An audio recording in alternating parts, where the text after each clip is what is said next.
Racism, greed, trauma to brain and spine. And yet, I cannot look away. Heroes are dead. Science has their heads. Oh, is there no escape from here? I need to know. It eats my soul. Nothing stops me and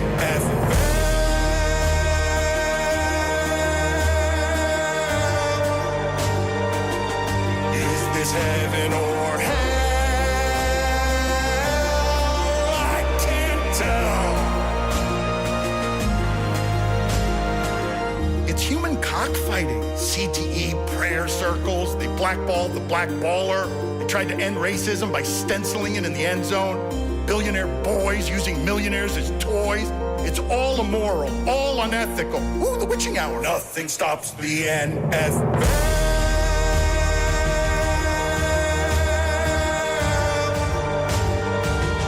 Is this heaven or hell? I can't tell. It's Urban and Snyder and Flores and Gruden, but Kyler, but Kelsey, but Cooper, but Canton. It's cheating and tanking and bounties and banking, but parlays, but face paint, but promo, but earnings.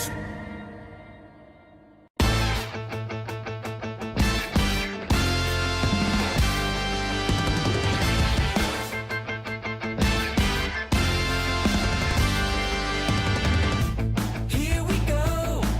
This one's for all the glory. Give it your best, it's all you've got. Don't look back. Oh, it's all part of the story. You talk the talk, now walk the walk. Yeah. When the game's on the line, will you have the guts to make the call? When it's crunch time, will you make us scream, God bless football? Sing it louder. From the back of every bar or the subway, on the streets or in your car, wherever you have found yourself, scream out your battle cry. I'm all in.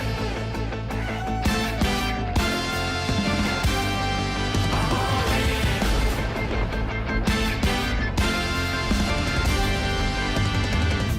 Fourth and goal, or pin back at your 30. Time to prove you're a hot shot. Let's attack. Oh, your name is Brandon Staley. Unleash some hell and go for gold. Yeah. Up you goes the game. Does your QB have the guts? Will you just punt or throw it up to Cooper Cup? Say it louder. From the back of every bar or the subway, on the streets or in your car, wherever you have found yourself, scream out your battle cry. I'm all in.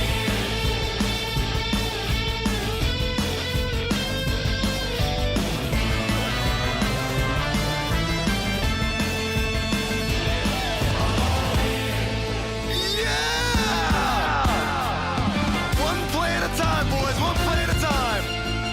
Winning isn't everything. It's the only thing.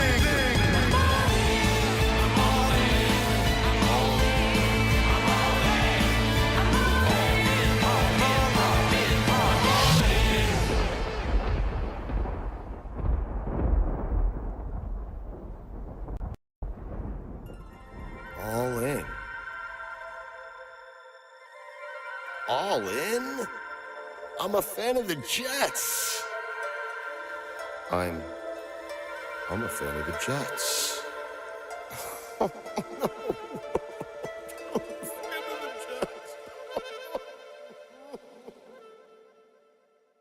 Jets.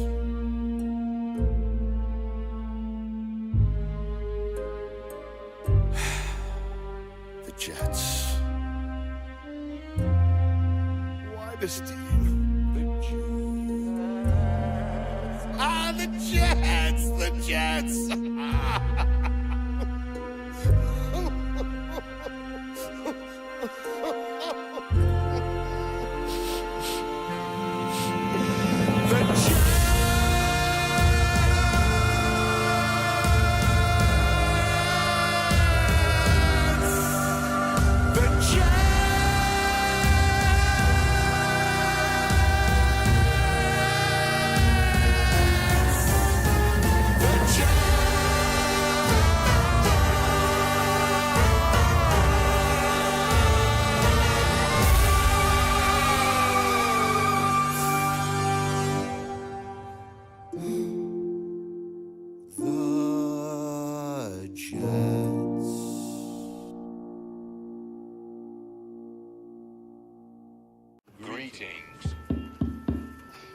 Greetings to all. Welcome to 2022.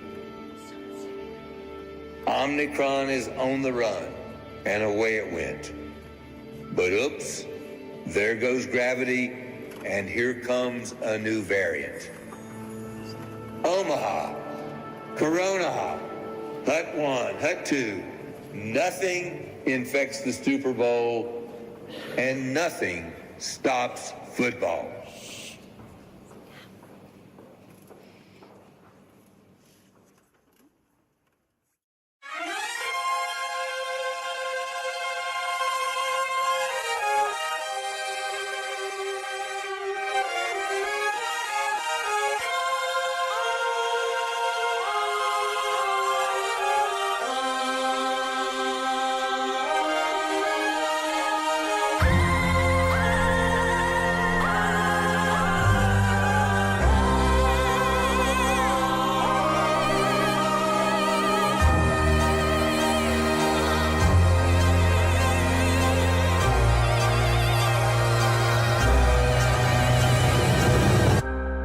Racism, greed, trauma to brain and spine.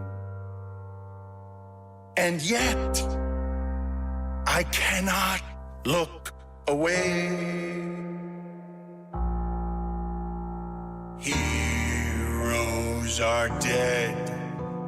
Science has their heads. Oh, is there no escape from here? I need to know. It eats my soul. Nothing stops the NFL.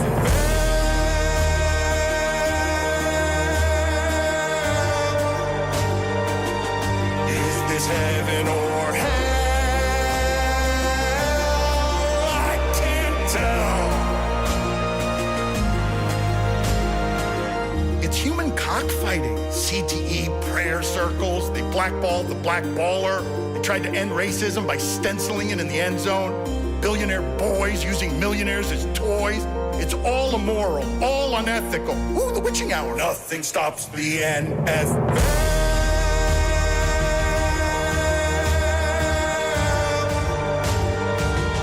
Is this heaven or hell? I can't tell. It's Urban and Snyder and Flores and Gruden, but Kyler, but Kelsey, but Cooper, but Canton. It's cheating and tanking and bounties and banking, but parlays, but face paint, but promo, but weddings.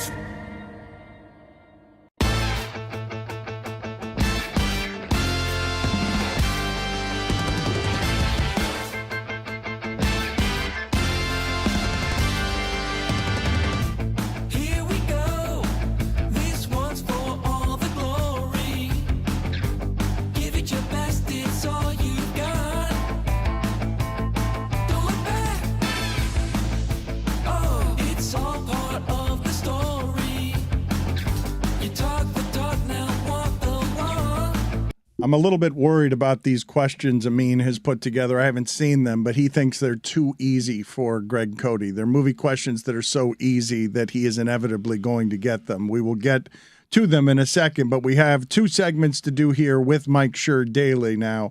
One of them is his stat of the day. The other, he has now had another emergency podcast with Joe Posnanski where they are again just opening baseball cards. He is mortifying his wife by the amount of cards that he is buying now. He is a child buying cards. His office is filled with discarded wrappers, and I'm assuming some do they still put the gum in there? Is the plastic gum still in the baseball cards? They do. There are 600 to 800 sticks of 40-year-old gum in my wastebasket currently. So they have go bad. They have done. Does it go bad? It does. I don't know. No, it does. I because think I learned that when I was a little kid buying old packs of Don Russ. I'm like, oh, geez, this is so exciting, and it's just chalk. Yeah, it becomes brittle. It like snaps. Is there a bet that we can make with you, Mike, that would that the consequence of which would be you have to eat 2 or 3 pieces of that 40-year-old gum? Maybe if the Heat and Celtics meet in the playoffs, that we can. I'll put 2 or 3 sticks aside. I mean, what's another 6 months if it's been 40 years? And if the Heat win, I have to eat the gum. Although, frankly, I'll eat it as soon as Mike eats the toilet paper. How about that? I think they're pretty much the same thing. So, yeah, okay. No, I'm getting to it. When are you going to eat the damn toilet paper? Very soon. Let's do the stat of the day, please. Start of the day, start of the day. It is your start of the day. Start of the day, start of the day. It is your start of the day. Start of the day, start of the day. It is your start of the day. Start of the day, start of the day. It is the start of the day.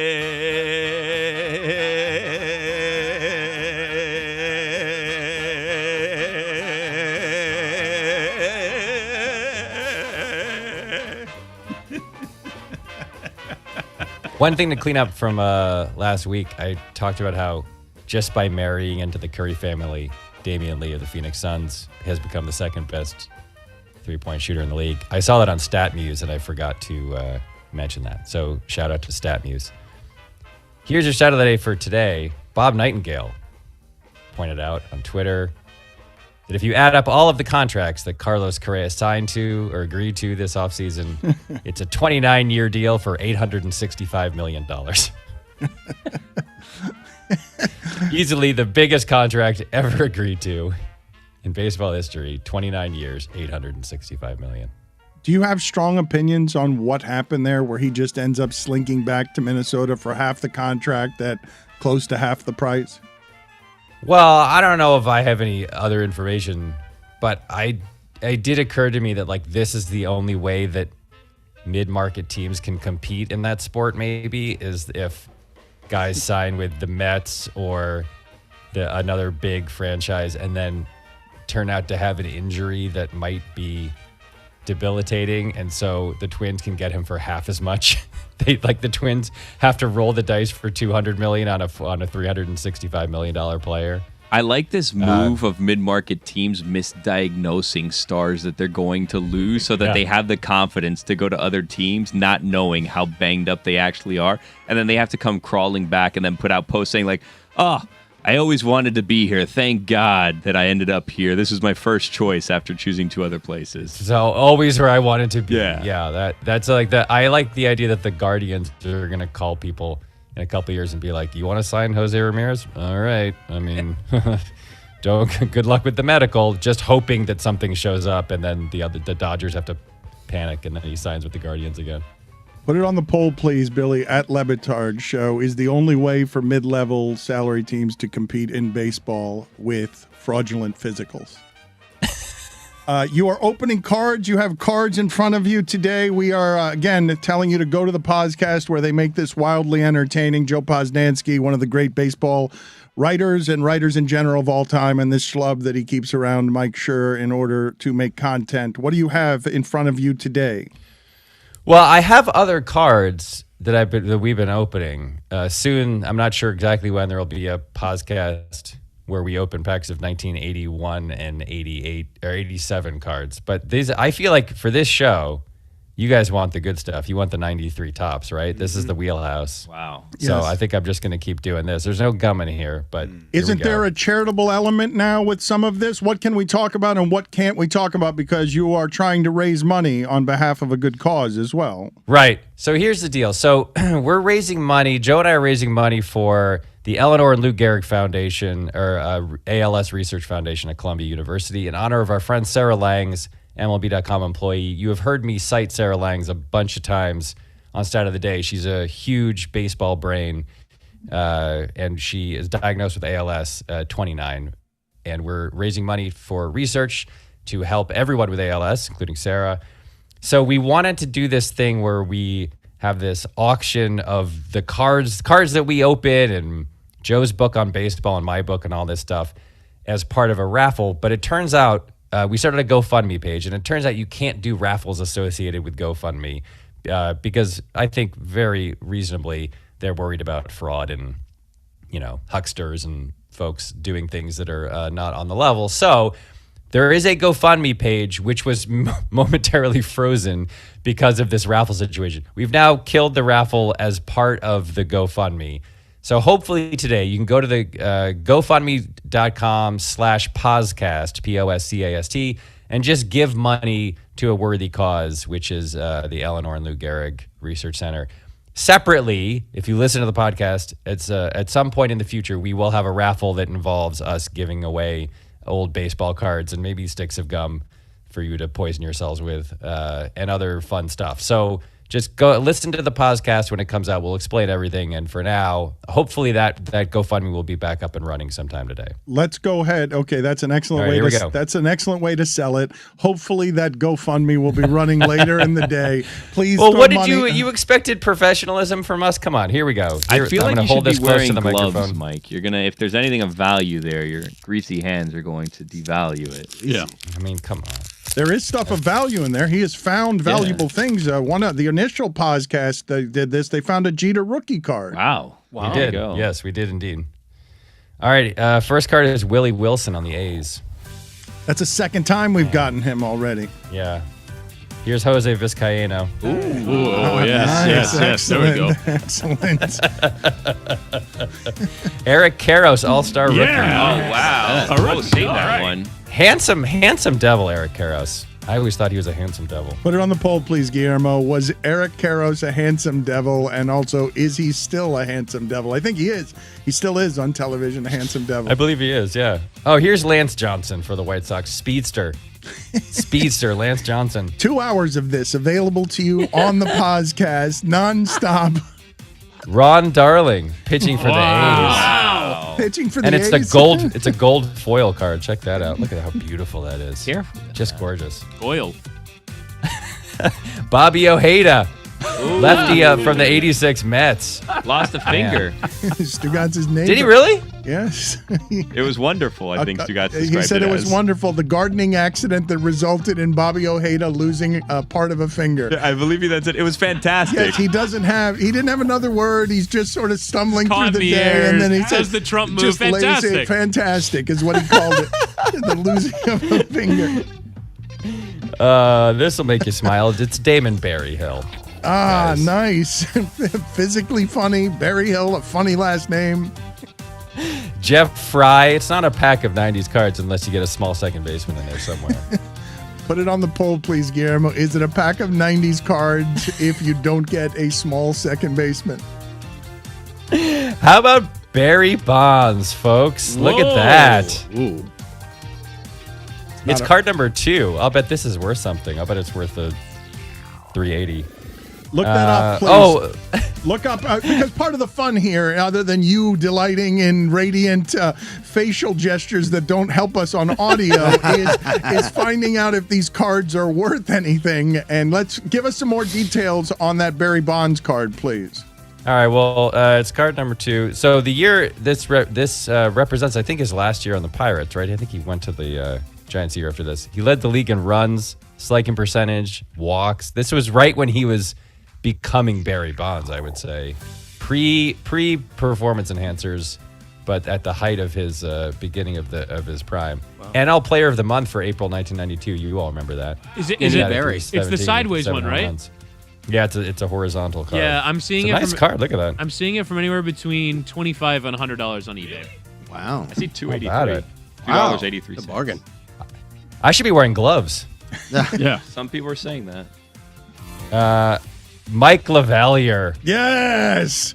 A backup Pirates catcher. Yes. The backups. Him and Don Slott. A platoon to be reckoned with. That's fantastic. And Mike Pagliarulo. Such a good name. It's Twins third baseman turned hardcore right-wing MAGA lunatic Mike Pagliarulo. Wow. How many? What are your favorite? You love using comedic names on your television shows, and you're pulling out Barry Hill, Pagliarulo, Vizcaino. You're pulling out just these great polysyllabic, funny cartoon names. What are the best that you regard? Like where you sent in the script and you're like, this is my best work on a funny name.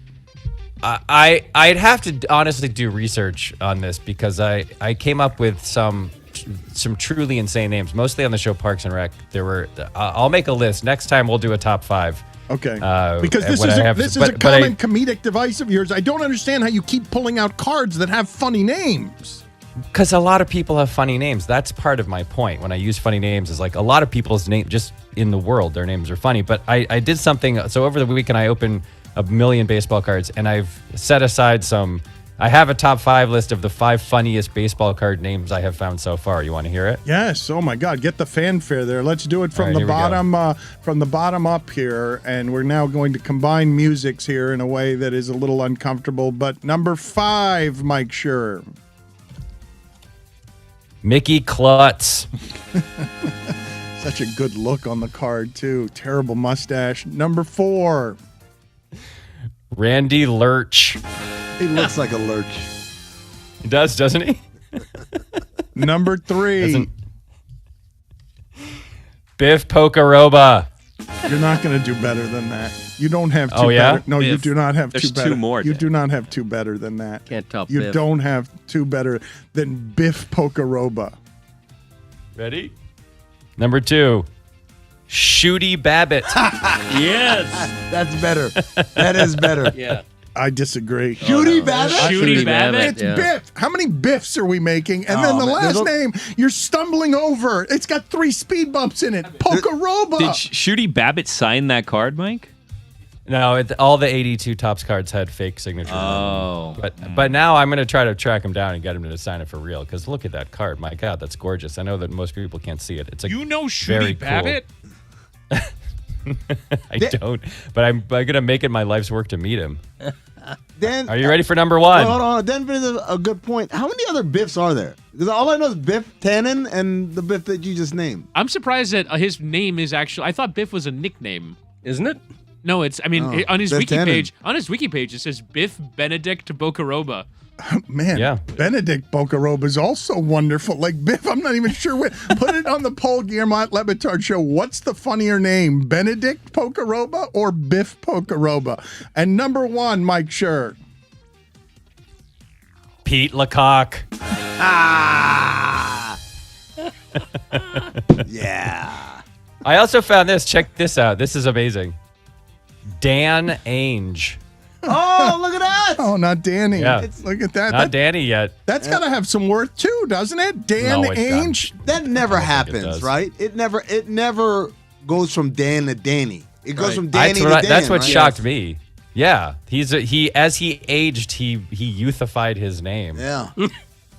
Put it on the poll. Would he be as successful a GM if he were Dan Ainge? No way. More successful. Thank you, Sure. Good talking to you.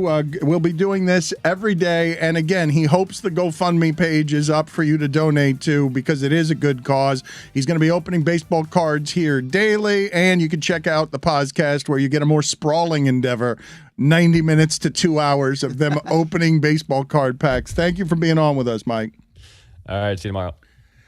I was talking with Tony in the kitchen during the break. He informed me that he did not tell his wife that he was taking that candle and that now they are going to have a San Boselli candle in a place in their house where there used to be her candle. So he has stolen that candle from her. And his ridiculous take that Lamar Jackson is replaceable Expendable. by what they presently have in Baltimore. I wanted to discuss for a second off of the weekend because I don't know what the reporting is on this, but did Lamar Jackson, after not having an agent all season and after saying early in the season he wasn't going to keep negotiating with the Ravens, he played very well, he showed his value, the Ravens will be uninteresting if they don't. They may win some games, but they will be uninteresting if they do not have Lamar Jackson. Did he make a business decision that ended Baltimore's season because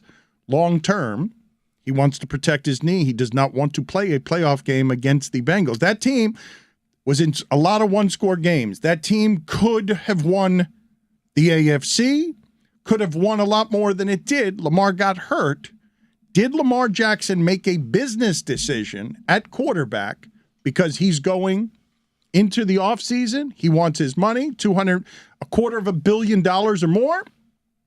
And the Ravens are willing to just tap their foot and wait him out. We think you're going to get injured. We think you're going to get injured. Never mind, you can go. We're not going to pay you because we think you're going to get hurt. We think a lot of our seasons are going to end the way this one did, with your knee is swollen because of the way that we use you.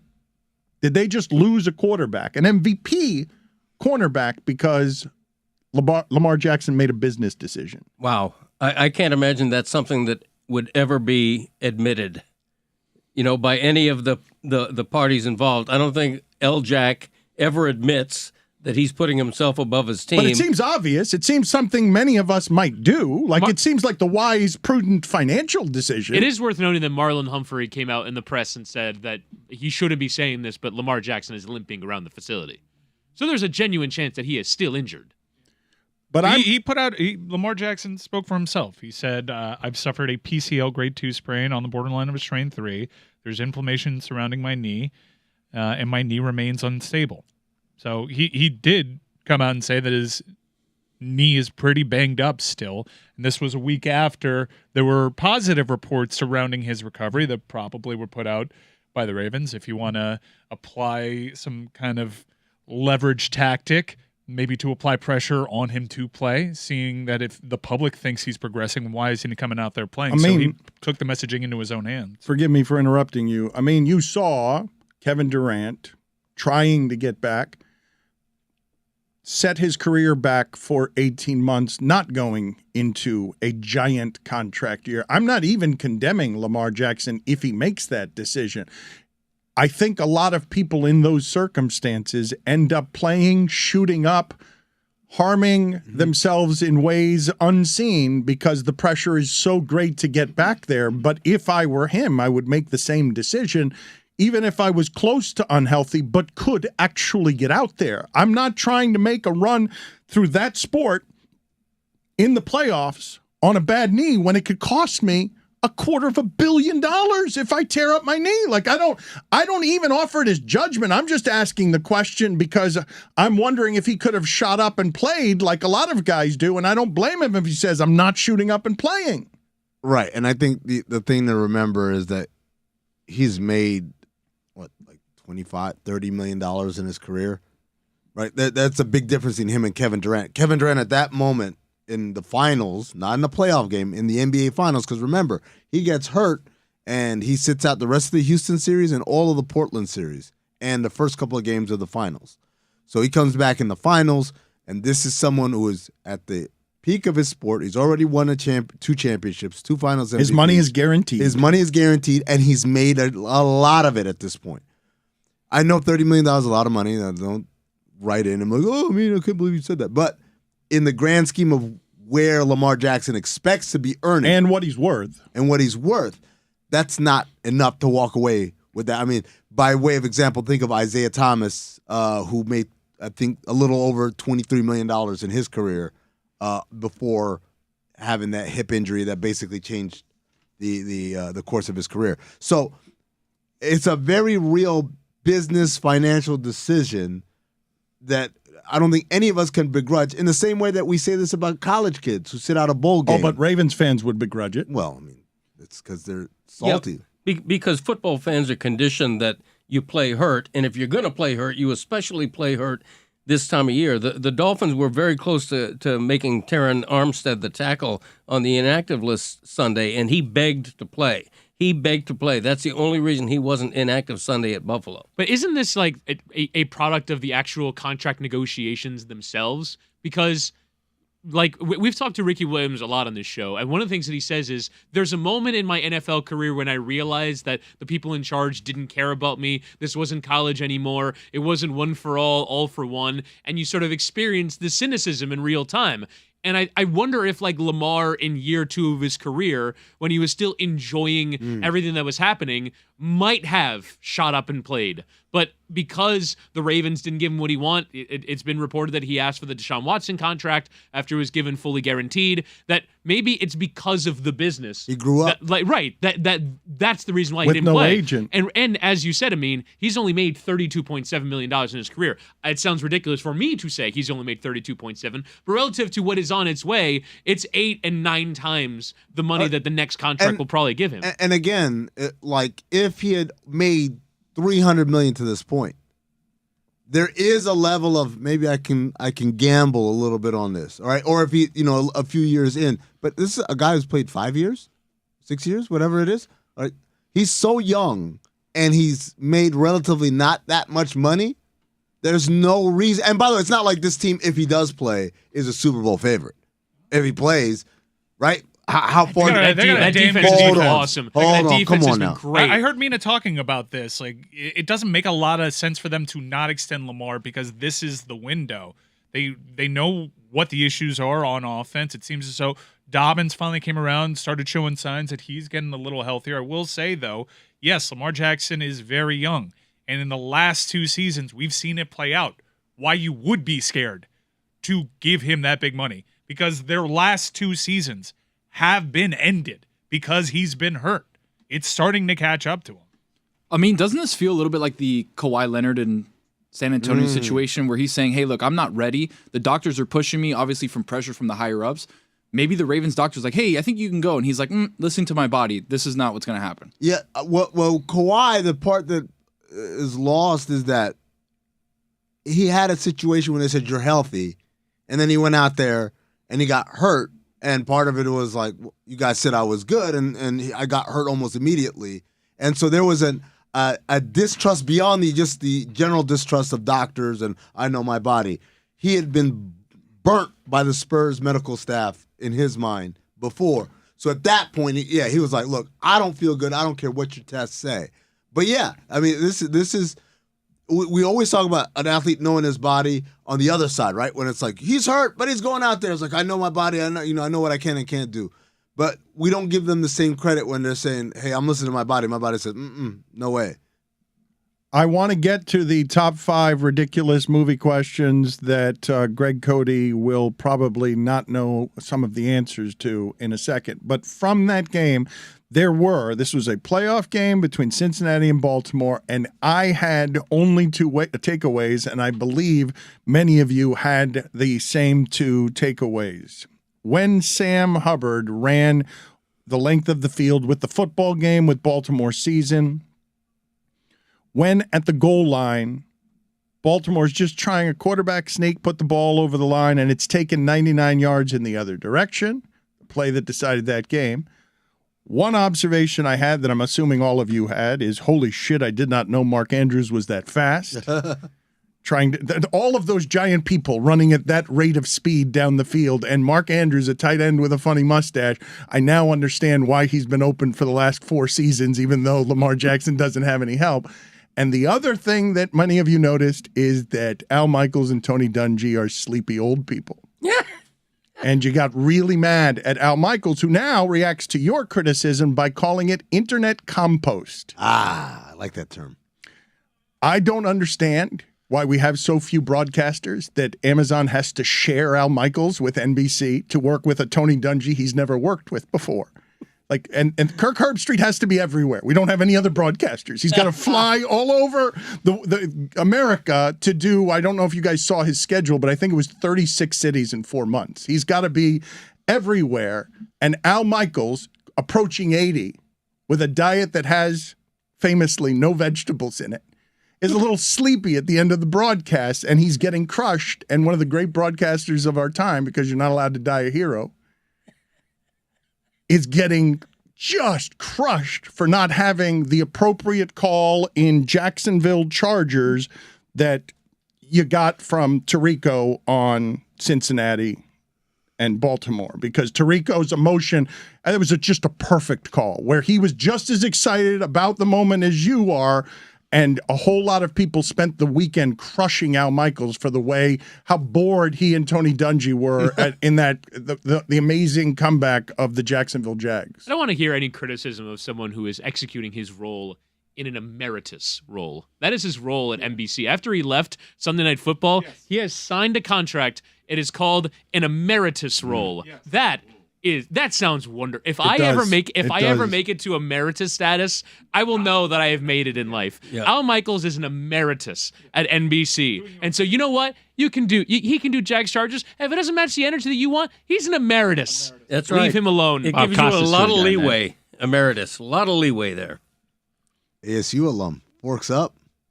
None of us, forks you, none of us know what it's like to have the distinguished emeritus status, but we would all like it. I just wouldn't like it so much when people are coming after me. He's been hating football all season, Al Michaels. And I've enjoyed his work this season. Me too. Well, the Thursday night games he hated and should have. I mean, he was set with an array of stinkers on Thursday night. And I love the fact that he, wink, wink, sort of gets to that point. Like, I know what I'm covering here, and it's a bunch of horse shit, and you know it too, and let's all have a little fun. I love that about him. Saturday was a little odd, though. I think it's you have to match your partner's energy in certain moments. He's not getting any help from Tony Dungy. No, Tony Dungy's low watt. He's like a bulb that doesn't even shine. That guy. Whoa. Wow. Whoa. Low wattage. Wow. He's a low watt, great coach, maybe, but a low watt broadcaster. Am I wrong? I just can't help but marvel at you. Great coach, maybe, as one's kind of side swipe. He has won a Super Bowl. Great coach, maybe. That, Right. that you, from your status, your journalistic status, Right. dismiss him as great coach, maybe. Yep. And then hit him with low watt, which is probably fair. Thank you. As a broadcaster, it's probably fair. And Michaels had never worked with him. But what do you think of him calling the criticism of him? Because he's earned. I lived it, Dan, because I said so many curse words directed towards Brandon Staley and Cameron Dicker and Justin Herbert. And I turned my back in disgust because I'm in the process of tearing up my slip. And I hear, but there's a flag on the field. Hold on. I'm like, no, I turned around and I saw how jubilant the celebration was on the field. And I was just like, Al, shut up. Don't give me the hope that I don't have to tear this up. You're confused. It's okay. You're emeritus, so it's all right. It is emeritus, but is it possible in any way that approaching 80 years old, Al Michaels, bitter because he's covered nothing but shit football on a streamer all season, gets that first half in Jacksonville and is like, I'm emeritus. I'm not going to summon the best of my do you believe in miracles enthusiasms here. It does kind of, maybe I'm just projecting, but it does kind of seem like Al Michaels doesn't like that he's not on the main game. Ooh, you think this is ego rearing its Yeah, head? he's just like, do you believe in miracles? Yes. Yeah, It's I'm like, an emeritus. I shouldn't be. I'm in Jacksonville for 27-0 at the half. I'm on the Saturday slate. I've This is covered not- Titans, Jags, and Titans Colts all season. Why am I not on Cowboys Bucks? I should be getting that. And his tone just kind of reflects that, yeah, whatever. It is. It's, yeah, whatever. I don't like this football. I did Do You Believe in Miracles? That's right. 40 years ago, I made the most famous call in history. Right. Why am I covering Trevor Lawrence throwing to Asante Samuel's kid when I covered when his dad was intercepting balls during playoff I am games? better than this game. That's what Al Michaels is saying. You think you know it was a kid, or was he like me? Like, what? That guy's still playing, huh? Let's go ahead and go to these questions for Greg Cody. You think they're too easy? Do we have any backup questions? Because I'm a little worried at your lack of confidence in the questions being too easy. I've got 2 backup questions that are a little tougher. I've got 5 as well. I didn't realize that Amin was working on some. So if we feel like this is going too easy, I can. All right, I have a few as well. We don't believe that Greg Cody knows very much about the movies. We were stunned earlier when he mentioned a single Paul Giamatti movie. The only one I know. Legitimately stunned. You couldn't stop talking about it. It's the only one I know. I got to use up all my information. So, on that note, Sideways came out in 2004.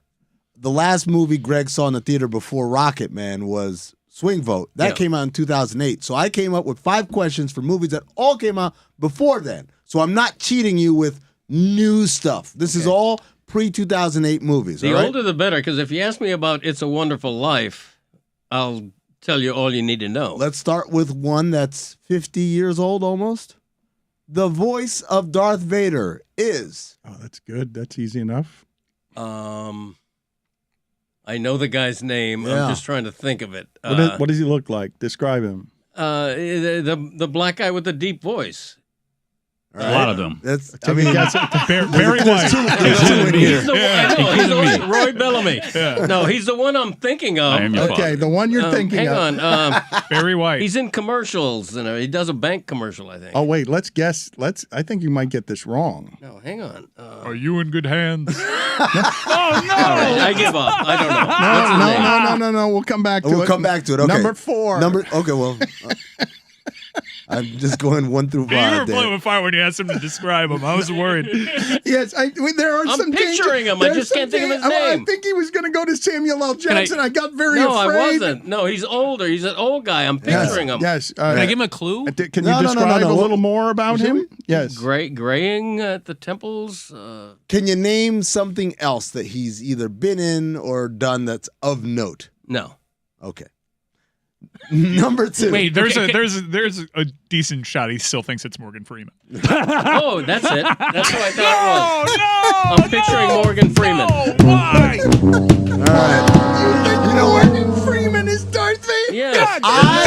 I love the fact that Mike was a dog with a bone with it. It's what He's he like, was I'm not afraid gonna. of. It's exactly what you were afraid of. It's the thing. There it is, right there. I thought Greg knew what the answer was, but it was just slipping his mind. Okay, what's the real answer? James Earl Jones. No. Happy birthday, We by could the have way. kept him here Oh, forever. I would love to hear Morgan Freeman say, "Luke, I am your father." That'd be great. Let's So get him on the good. phone. I was going to give you the clue baseball. Would that have helped? No. We could have Absolutely. spent the rest of the show just having him guess. He would have No. never gotten to James Earl Jones. No. We would have been yanked Damn it. off of the air. But now that you say it, I acknowledge that's correct. All right. Thank you. Yeah. Thank you. Number 2. All right?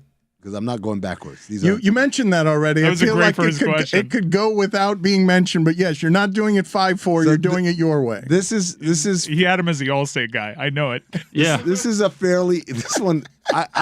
I would be shocked if you didn't know this one. Brokeback Mountain is about what? The movie Brokeback Mountain. I think it's about gay cowboys. Cowboys. Congratulations. Thank you. All right. Number 3. Cinephobe listeners will get a kick out of this one. I mean, that was a Amin, dangerous game you were We just should have playing. vetted the question. I mean, come on. Wait, you got to vet yeah, vet the Amin in question. you general. don't gotta vet me. Don't gotta do There are gay cowboys. What's wrong with Schindler's List. What's cinephobe? All right, let's just get through this bit, shall we? Oh, great. So the Holocaust. Schindler's List is about Oscar Schindler, who is played by. Come on, man. That's a good one. Schindler's List. Great film. Never saw it, but a great film. This is by reputation. this is just a setup for him to do an impression, I think. Schindler's List is who's the famous director? Why must you third rail What? it all the time? I mean, if you can name the director, I'll take that as Spielberg. an answer. Okay. Spielberg. But do you know who plays Schindler? Do you know Spielberg's first name? Steve. All right. Steve. Steve yeah. Spielberg. Right. Like Dan Ainge. That's what his friends call him. I can't think of Stevie. who plays Spielberg. I mean Schindler. Okay. All right. Should I answer it or should Yeah, hold it? I'm curious. No. No. You've gone too far. That doesn't help me. Okay. Wow. Sorry. It doesn't help you? Yeah. Let's play the sound. Have you never heard this sound of a He's done famous this show for actor all over this show that had what we believe to be the single greatest comedic answer ever to being asked about whether or not men should take a pay cut. That's right. take a pay cut Yes. so that women could have pay equality in Hollywood, and this is how that went. Courtesy the AP. There's a lot of discussion about it and a lot of healthy and necessary discussion about it because the disparity sometimes is disgraceful. How do you think we can move past that? We're starting, and it has to start, and it's starting with these extraordinary actresses and brave ladies, and we as men have got to be part of it. We started it, so we have to be part of the solution. So would you take a pay cut to kind of equal things out? No, pay cut? No. That's going too far. That's great. I saw the video for the first time last week. I've heard that sound a million times. I've never seen the video, and we're underselling how great his face is. The disgust. The disgust. No. No. His name, do you know his name? No, I can't. We still haven't. No. The timbre in his voice is extraordinary. No. Pay cut? No. That's going too far. His name is Liam Neeson. Oh, Liam Neeson. Liam Neeson. No. It is Liam Neeson month, by the way, on Cinephobe. No. I never would have gotten that in a million years. Okay. No. Half credit for Spielberg. You declined to tell us what Cinephobe is? Cinephobe is the podcast where Zach Harper and I watch movies that are poorly rated on Rotten Tomatoes and try to ascertain whether they're accurately rated or maybe they can get a fair shake. It's Cinephobe. It's produced by Anthony Mays. Get it wherever you get podcasts. No. This month is Liam Neeson month. No. The current episode that's out is Taken 3. No. The episode that comes out on Thursday is Taken 2. No. Don't ask me why. Number 4. The last one was a hard one, so I'm giving you softball right down the middle here. Russell Crowe plays a Roman gladiator in which movie?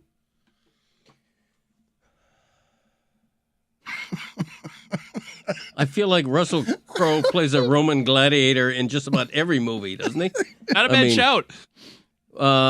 He was not a Roman gladiator in Nice Guys. I can't Or think Virtuosity. Of the name of it. Braveheart. I don't know. I'm going to give you another. No. I swear to God, this is the easiest question on the board. All right. Russell Crowe plays a Roman gladiator in which movie? I heard laughter from the other room on this question. Unbelievable. Isn't Braveheart a movie of that genre? They're not gladiators. Those are That was Mel Scottish. Gibson. Yeah, Scottish, Scottish warriors. Roman gladiator? No.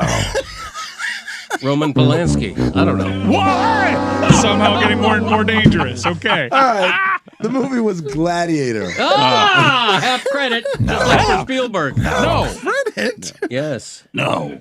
Nailing Russell Crowe it. is Roman Gladiator. It's a different movie. Rated R. I was going to say the answer to your question is in the question, but I thought he was going to just scream out Roman. He started. Oh, man.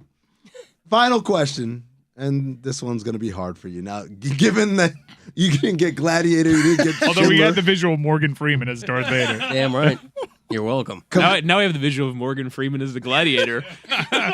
Complete this quote from Goodfellas. As far back as I can remember. No shot. Oh, that's no. I kept waiting for a clue. No. No, I don't know. How about this? As far back as I can remember, I've always wanted to be a. He's audience. He is shrugging and staring at me. What is Goodfellas about? Goodfellas is about the mafia. It's an Italian themed movie, and I've seen it in my home studio, and enjoyed it. Look at me, Louis. But I can't. I don't know. I don't. What mafia? What's another kind of term that mafiosos are? Say the quote again. As far back as I can remember, I've always wanted to be a blank. A Good fella. That's a good guess. Jesus. If you don't know, and you're good fella. Okay, I've got a bonus question here. Now, this you know one. what? In his defense, it should have started that way. I love it when movies say the title. I've always They did in the wanted to movie. be a They good did in the fella. movie, though. He said it.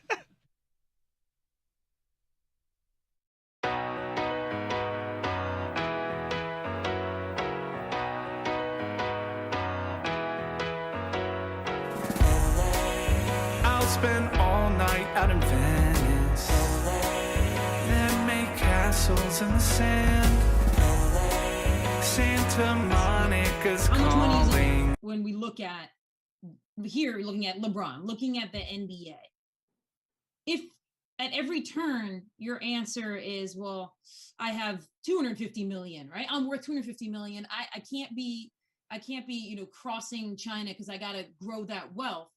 You do get to this point where you say to yourself, and as a sports fan, I say to myself, like, well, when would it ever be enough? If it's not enough yet for somebody like LeBron, when will it be enough? And it reminds me of like the David Foster Wallace, the writer. He had a commencement speech called "This Is Water," and in it, he's like, "What do you worship?" All of us were worshiping certain things. Are you worshiping beauty? Are you worshiping money? Are you worshiping power? And then he breaks it down, and he's like, well, if you're worshiping money and power, it will never be enough. At every turn, you will just want more money and more power. And that's how I feel like this is how we're seeing this play out. And I can't believe standing here right now. I'm not of the belief standing here right now that in 2021, the WTA can look to bigger organizations in the sports world or bigger star-driven power in the sports world to actually be the first to take the stand on this, because in their mind, the risk financially is too great. And I feel like it might have to come from entities that perhaps a larger percentage of their wealth might be sacrificed, but it's not a maximized, exponential form of wealth.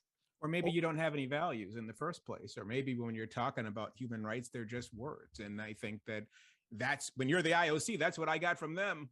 I mean, we know where the money is. We know where the wealth is. Look at colleges across the country.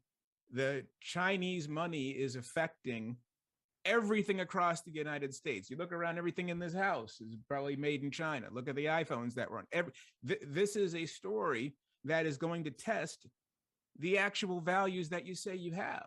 What are your values? And as much as we talk about LeBron, to Dan's point and the ESPN analogy, what about the NBA? When do you say, whether you're talking about Enes Kanter, whether you're talking about Daryl Morey with Hong Kong, whether you're talking about this, when does the NBA say, we're the National Basketball Association? We can't do adoption. Oh no, but they already had that chance. They declined. Like Exactly. Didn't do it. when you talk about values, I'll spend all night out in Venice, then make castles in the sand. Santa Monica's calling, but I'm here to cover the Rams. I'll stay in and avoid chateaus. If I booze, then I'm on Skid Row. Just one drink to begin, not like that's a big sin. Just one beer, then we're gonna go to the Super Bowl. Now, Mike, you know we're here to cover the big game. It's a time to be professional and avoid all the temptations the City of Angels may have to offer. Ain't that right, Jessica Kate? That's right. We're just here to ask quirky questions to grown men wearing their full uniforms without pads in a convention hall. Oh my God, is that George Clooney? Baby wants scotch at the Roxy. Come on now. One shot at whiskey a go-go. There we go. Now we're drinking to avoid temptations, but a job to do. Professionals with a drink or two. Just a thimble of gin, and then I'll be locked in. After gin, then we're gonna go to the Super Bowl.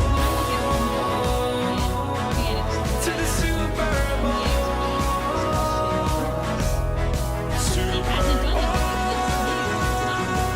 I mean, we have been tweets, and it started me thinking about how whether it's a myth or reality, I have this idea in my head that the NBA is the most progressive league, the most, democratically idealistic league in the US.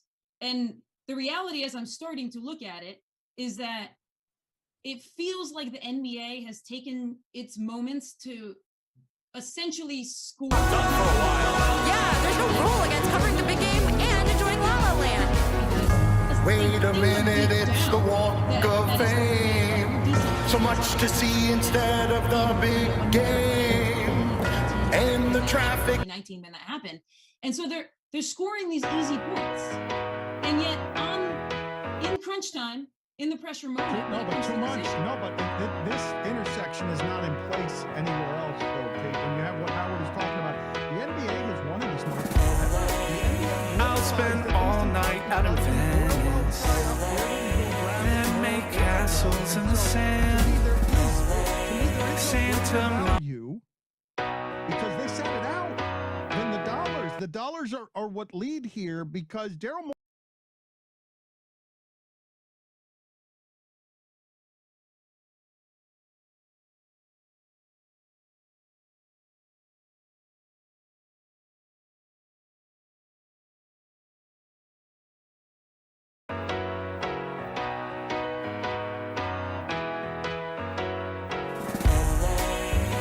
Spend all night out in Venice, then make castles in the sand.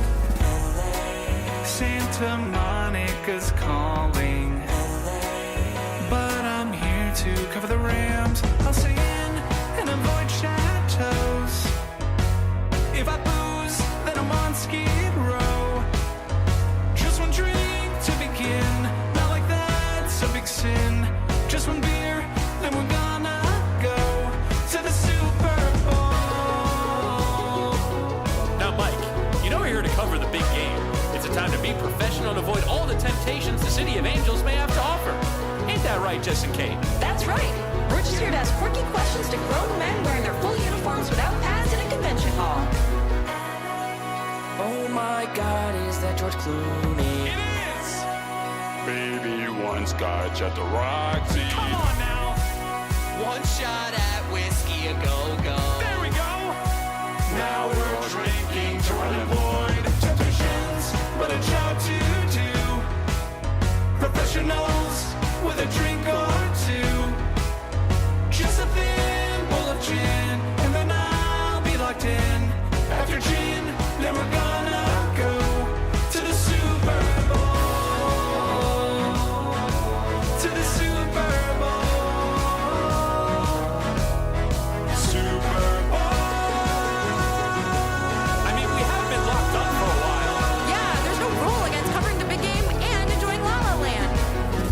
Wait a minute, it's the walk of fame. So much to see instead of the big game. And the traffic is bad on La Brea. So come on, join me in popping tequila. Get it! I'm just here to drink and find Lewis Hamilton. Hey guys, Kyle Brandt. You gonna shotgun a beer or what? I don't feel so good. I am genuinely fucked up right now.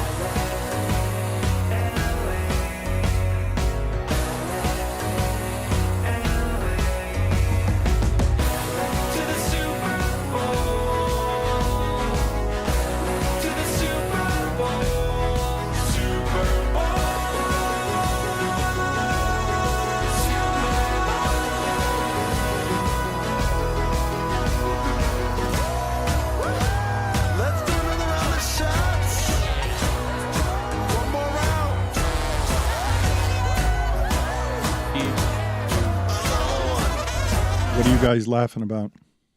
for as long as I can remember, I've wanted to be a good fella. Christ almighty, man. Come on. We could have had a writer's room working on that segment for days and not gotten answers as funny as some of the ones that Greg Cody came up with. I didn't think we'd be able to do better than Morgan Freeman as Darth Vader. I'm telling you, man, I had faith. I said, he knows what the name is. He's just like blanking on the name. But Mike was like, no, he doesn't. He wouldn't let go and shouldn't have let go. And now I'm tempted. I thought we should have ended the segment after one question with Darth Vader. Oh, we're going to fly close to the sun here. I don't think we should keep going, but Whittingham has a whole nother set of questions, and I don't know whether to beat this joke into the ground or to just move on with regularly scheduled programming. Oh, you know what you want to do, Dan. I don't know what the right thing to do is. I know what I want to do. All right, let's do it then. Do you have, hold on. Right. Maybe later. Maybe later. That didn't take long. Come on, I want to do it First now. show back from Super Wild Card Weekend. I mean, this is the show, right? This is man. I haven't laughed that hard in a long time. My chest hurts. From I laughing. know, but I don't want to. I don't want to ruin it. I want to And stay also there Vegas. for a minute. What was the best one? Was it Morgan Freeman as Darth Vader? Was it as far back as I Who's the can old remember? state guy also? I want to be a good fella. Or was it I mean, Liam Russell Neeson. Crowe? Black guy with a deep voice. There was a lot. Russell Black guy Crowe with a in deep Roman. voice. There was Roman black guy Gladiator. with a deep voice, and then Roy coming in with a deep voice. There was a lot there, and I don't know if it was so perfect that I don't want to mess with it. But do you have a back in my day, Greg Cody? I don't. Oh man! Back in my day makes a triumphant return next week if we can negotiate the sponsorship deal, which is a little sticky. And Like- also, it's basically a Monday, right? Yeah, that's true. That's true. That's a good point by Mike. Yeah, Yeah, we don't it's do like a Tuesdays after Monday. holidays. Right. Yeah, but nobody's come to me from Meadowlark to talk about the machination and the monetary issue involved. So we don't know what's going to happen next week. Is it machination or machination? I think It's a good both are. question. I think both are correct. I do too. Yeah, flexible. I love the English language because it's so flexible. I mean, I wanted to ask you from StatMuse Mm-hmm. what I am to do with Damian Lillard having more 50-point games in his career than Steph, Mm-hmm. than AI, than Kevin Durant, than Kareem, than Bird. Mm-hmm. Jason Tatum, I think, just passed Bird in 50-point games for his career, and he's like Already? 24 or 25 years old. Bird didn't have that many. Like when you look at how many 50-point games he had, they weren't as plentiful as one would imagine. But then again, it's like he played on a super duper stacked team. But Lillard's been complaining that he's not regarded as the second best shooter ever. He's complaining that. He's not Steve Nash. Hello. What am I to do with those stats other than have our basketball insider say hello to Mike Ryan as if he were just meeting him? I like that.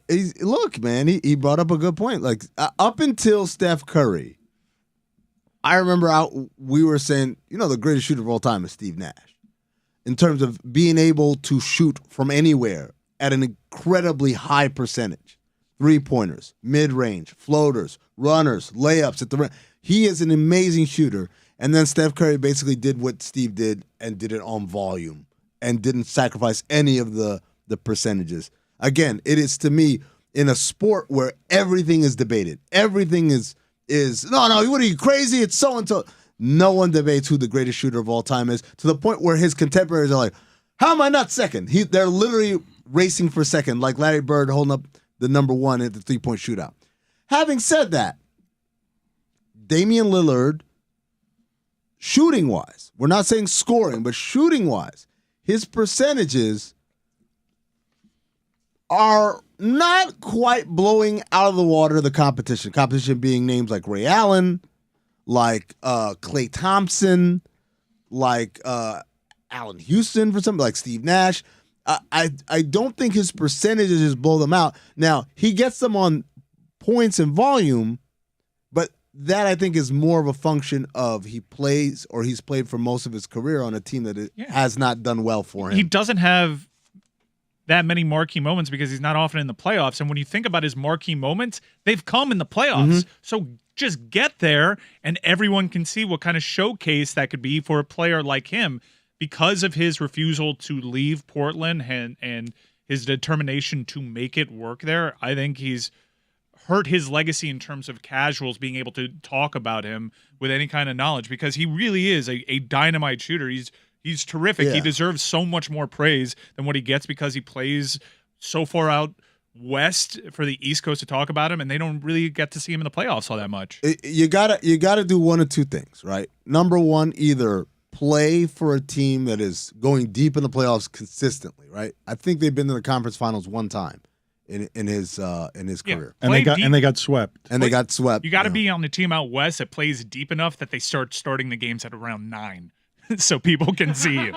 He's always 10:30. Right.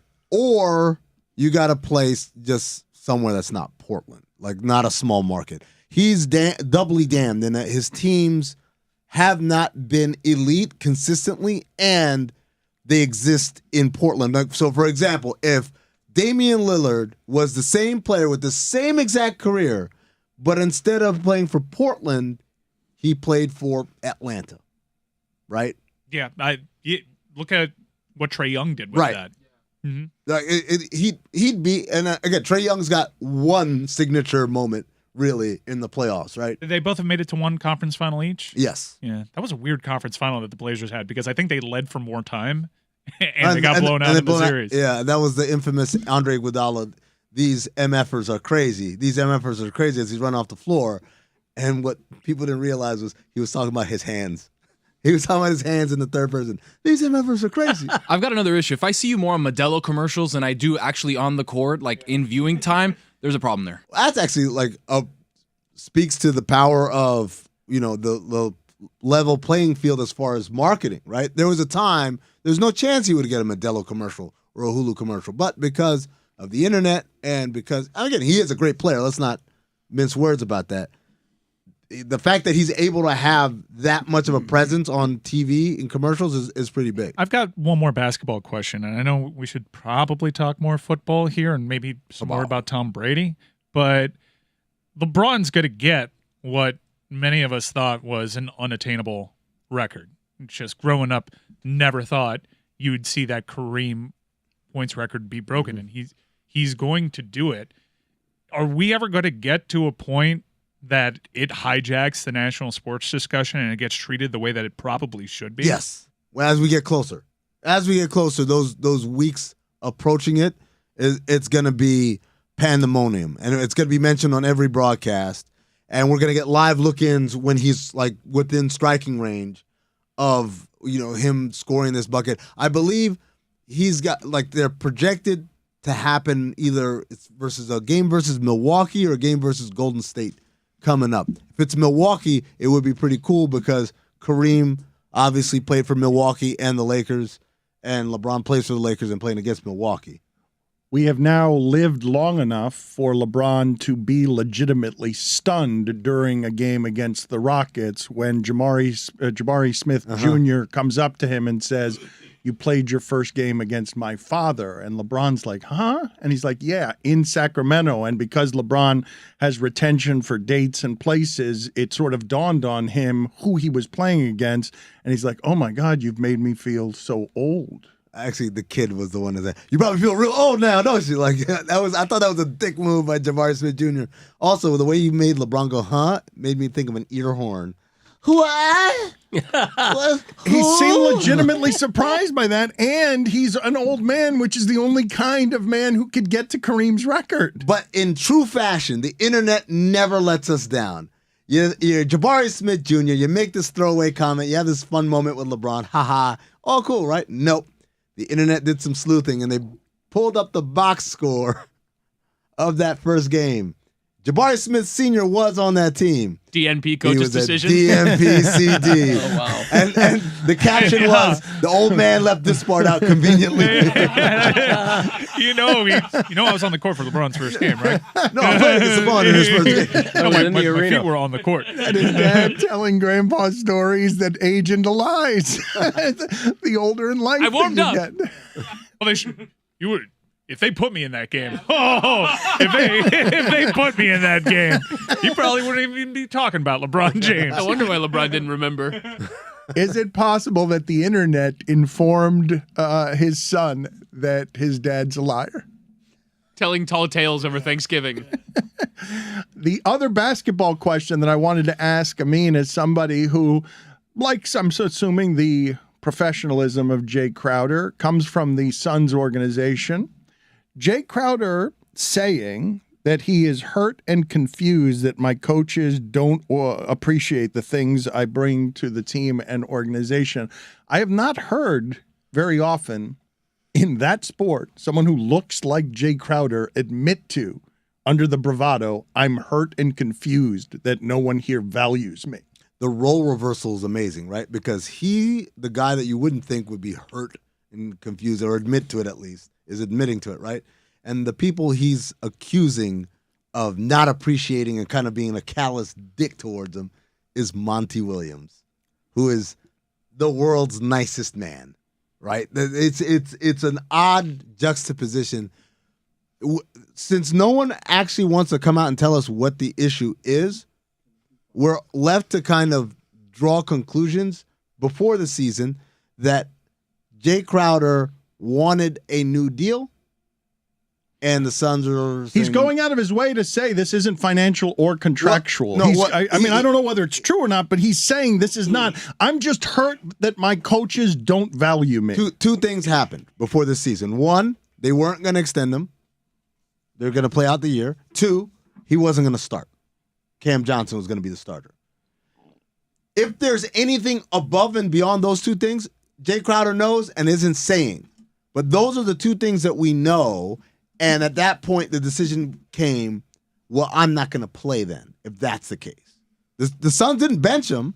He decided, I'd rather not. And the team respected the decision.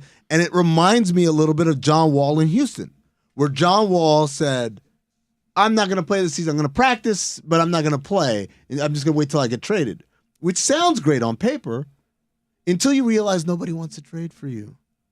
For John Wall, it was $40+ million and a history of injuries that we didn't know about. For Jay Crowder, $10 million, but whatever he was, it's diminishing.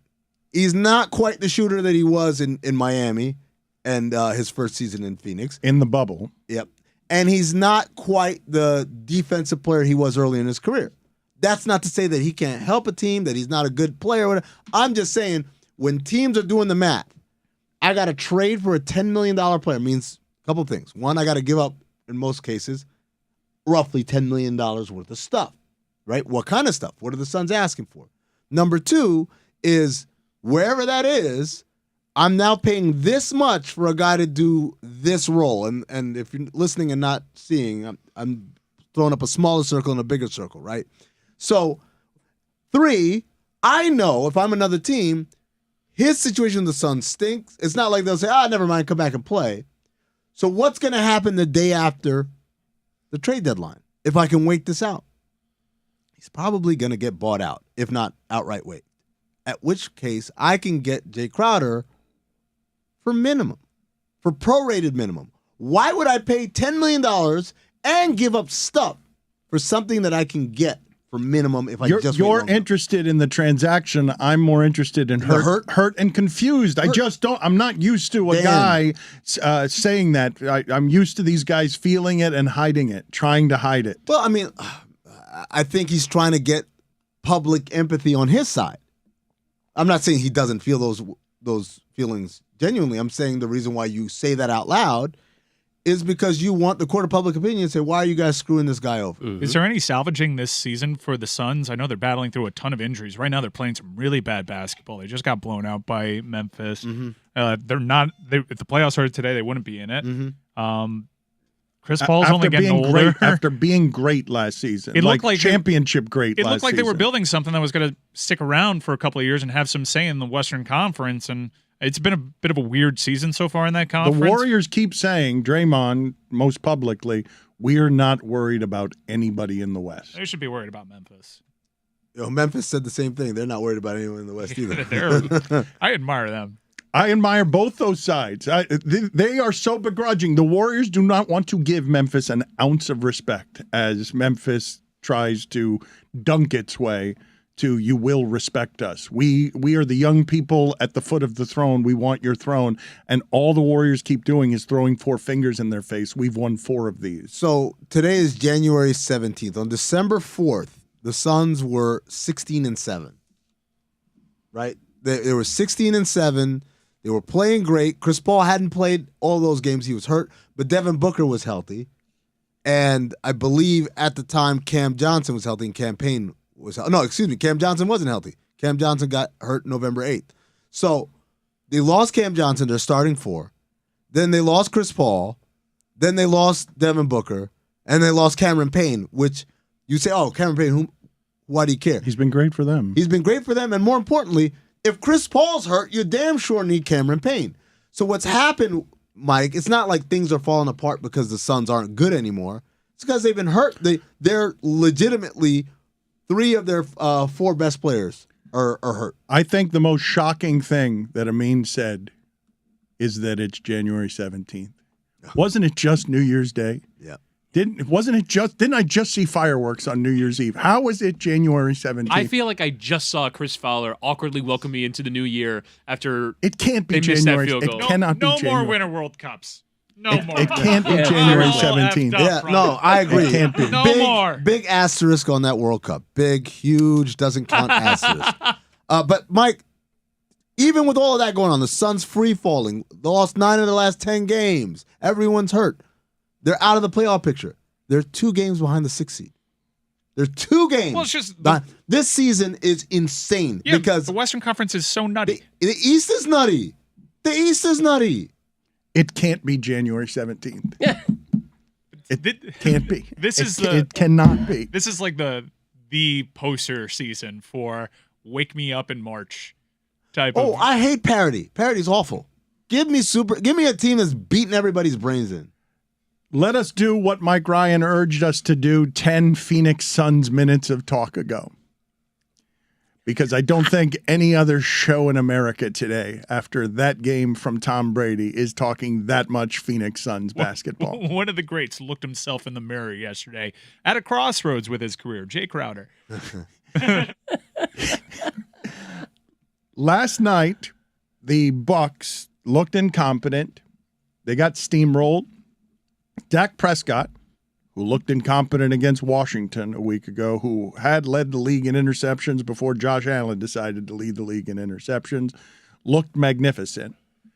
And you realize, and we all realize, if we didn't know it already, that Tampa Bay was by far the worst playoff team of any of the playoff teams that eked into the playoffs in a bad division, and really only there. I'm pretty sure in that shit division that Tom Brady's team had the worst point differential. The only reason they were there is because Tom Brady bailed them out in like 3 games at the end. It was a dreadful football team. And now it seems like, you heard the post-game sound, he's not going to retire, is he? He's going to go somewhere else and play at 46 years old, correct? Right. He doesn't know how to quit. And I mean that almost literally with Brady. And we see it when he retires and comes back. Mentally, physically, emotionally, he does not know how to quit. He's not ready to go there. And another team will take him. They'll rent him for 1 year and get a bunch of yards, just like he had this year. Statistically, he had a great season or a really good season. But is he going to lead a team anymore?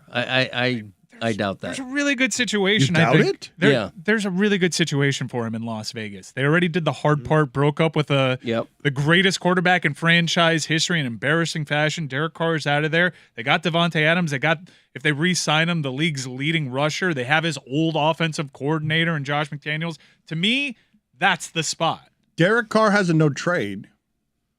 Well, he'll waive it for wherever he wants to go. No, they will waive him. He already said goodbye. He said goodbye. Right. Yeah, I mean, like, I think the thing is that his contract, like, a huge amount of money becomes guaranteed on like the 3rd day of the league year. So they have until then to figure out if they can work on a trade with him. I don't know why, if you're an opposing team, why you'd want to do a trade for him unless you get some really favorable contract status, because you're taking on a lot of money if you trade for his contract. Derek Carr would probably want to encourage people to trade for him, but my guess is he'll probably get waived.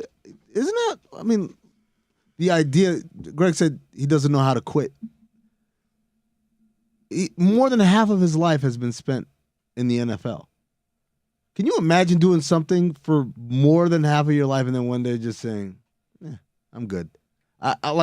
So much of his identity must be wrapped up in this. Mm-hmm. Makes it impossible to leave, though.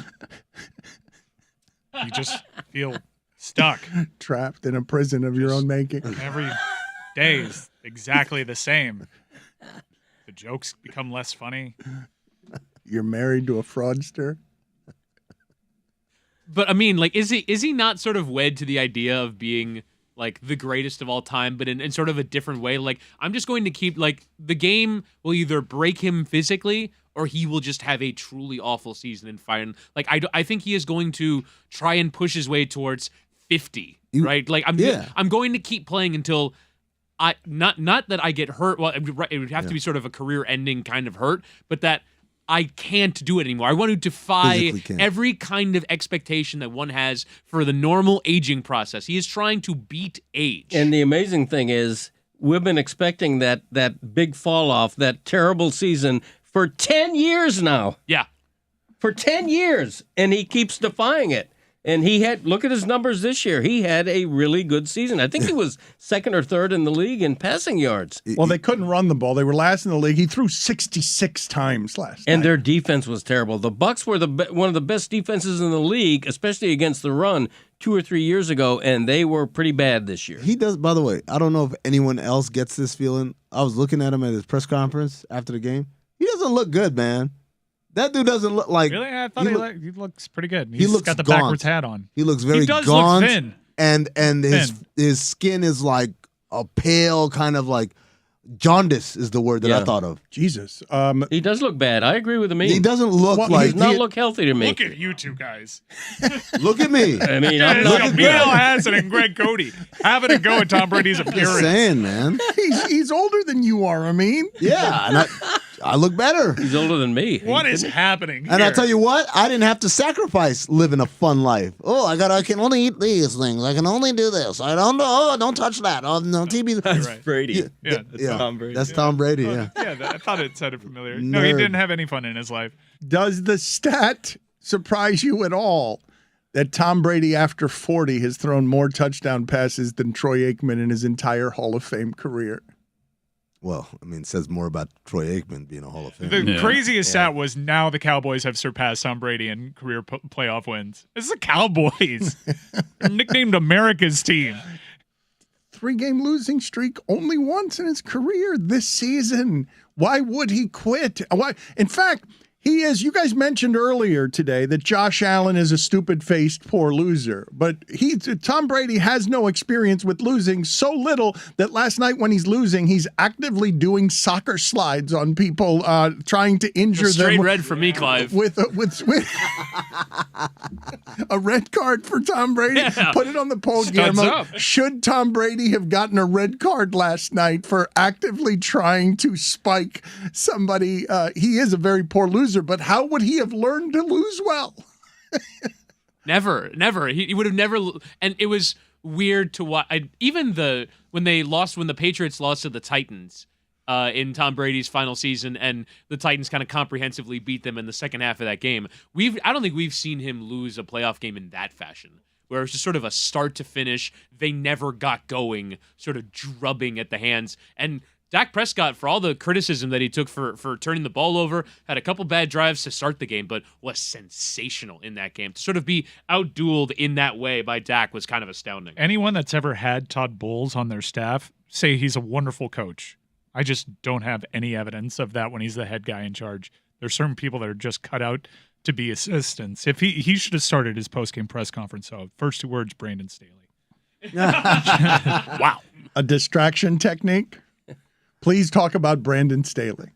Who is somehow, it appear, well, I don't know, he might not survive, but the news today is that the Chargers have fired their offensive coordinator, which would seem to suggest that that's sort of the ass covering. Yeah. We'll throw him out there, feed him to the wolves, and Brandon Staley's going to survive. Scapegoat.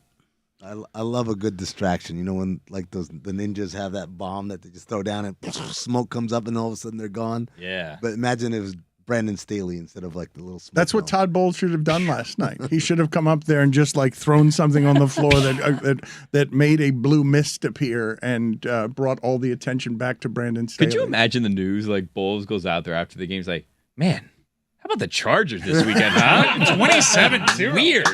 We're up 27-0. How'd that happen? The Ravens had the ball at the 1. Billy, I don't know what was weirder, that or seeing you actively say to a community of international followers on the internet, join me. I'm going to lead a community of Peloton riders. Yeah. Turn my mic on. What was happening What do you there? All want of a over sudden, this guy is an influencer. He's got a water bottle. I'm a huge- influencer this Bring up the year. water bottle. He's got this said huge New Year, jug New of Him. water bottle. Yeah. What is that? It's water that I'm drinking. I'm finding out when you drink as much water. Guys, you should drink water. It's really good for you. I'm an influencer now. That man. was one of your change jar things, On by behalf the way. of water. Ew. Yeah, so I'm here talking to you on behalf of water. If you want, tomorrow you can join me on a Peloton ride. Hashtag Guillermoton is how you'd kind of figure out that group. We already have a lot of members have joined Guillermoton, so join us. It's going to be a 6 o'clock ride. Easy one, no judgment. It's going to be a beginner ride, 20 minutes, easy little ride, just to kind of get the community started. How many climbs? Let's have fun together. I don't know. I haven't looked, but it's an easy. It's like I think it's like a 6 point something out of 10. It's an easy ride, beginner's ride for tomorrow. Daddy Yankee soundtrack? Well, it is Camila. Camila does like his reggaeton, so. Greg, what are your thoughts on Peloton as a product? I don't know. I don't know what to say. I do have an exercise bike in my spare room. That's definitely furniture. No, I use it, but it's Can a, someone photograph that exercise bike? No, It has to be one of those old timey bikes that has like a bicycle? couple of straps that you put around your love handles. It's You a know what- stationary bike. It is not doesn't have a treadmill, or I don't know what is a Peloton a bike? Is it a I'm joining treadmill? Guillermoton. Wow, Yeah. thank you. Welcome. No, I Welcome needed to this. Guillermoton. This is the nudge that I needed. I Yeah. had the Peloton in my room. My wife uses it all Yeah. the time, and I've been trying to find the excuses to not hop on the bike. There you but go. I want And to be it's a more part of than something just bigger. it's more than just a bike, Dan. We talk about this all the time. They have a tread now. They have a row machine. All kinds of classes. have a You wanna take Stairmaster? meditation, yoga They have an classes, elliptical? boxing, But Guillermo, weight training. you are not. Guillermoton. You're not the guy who I'm an influencer now, Dan. welcomes everybody into his world. Come exercise with Well, me. I new year, new me, Dan. I'm an influencer now, and if you look at my Twitter, it says social media influencer as my tag. So that's what I'm doing now. And, when did you know, become an influencer? Was there an January announcement? 1st, 2023. Are influencers? Do influencers say that they're influencers? I Of feel course like they do. Well, if not, people won't know. No, I have to let you know some, I'm an influencer some now. agent on behalf of the person has said says that they're an influencer. No, these people self-identify as influencers. I'm new to the game, so I'm learning kind of as I go along. I'm just curious if it was a code thing. Like, we don't talk about that we're influencers. No, they talk. We just That's sort the of- number we're just- one rule we're is you just talk on, about We're it. just on Instagram, selfie camera all the time. Number one rule is you talk about it incessantly. Yes. Incessantly. I had to set up a new. Nauseatingly. I had to set up a new email and everything. I need to do this because Yeah. someone told me one of the reasons why. Well, you have an inquiries email, Billy?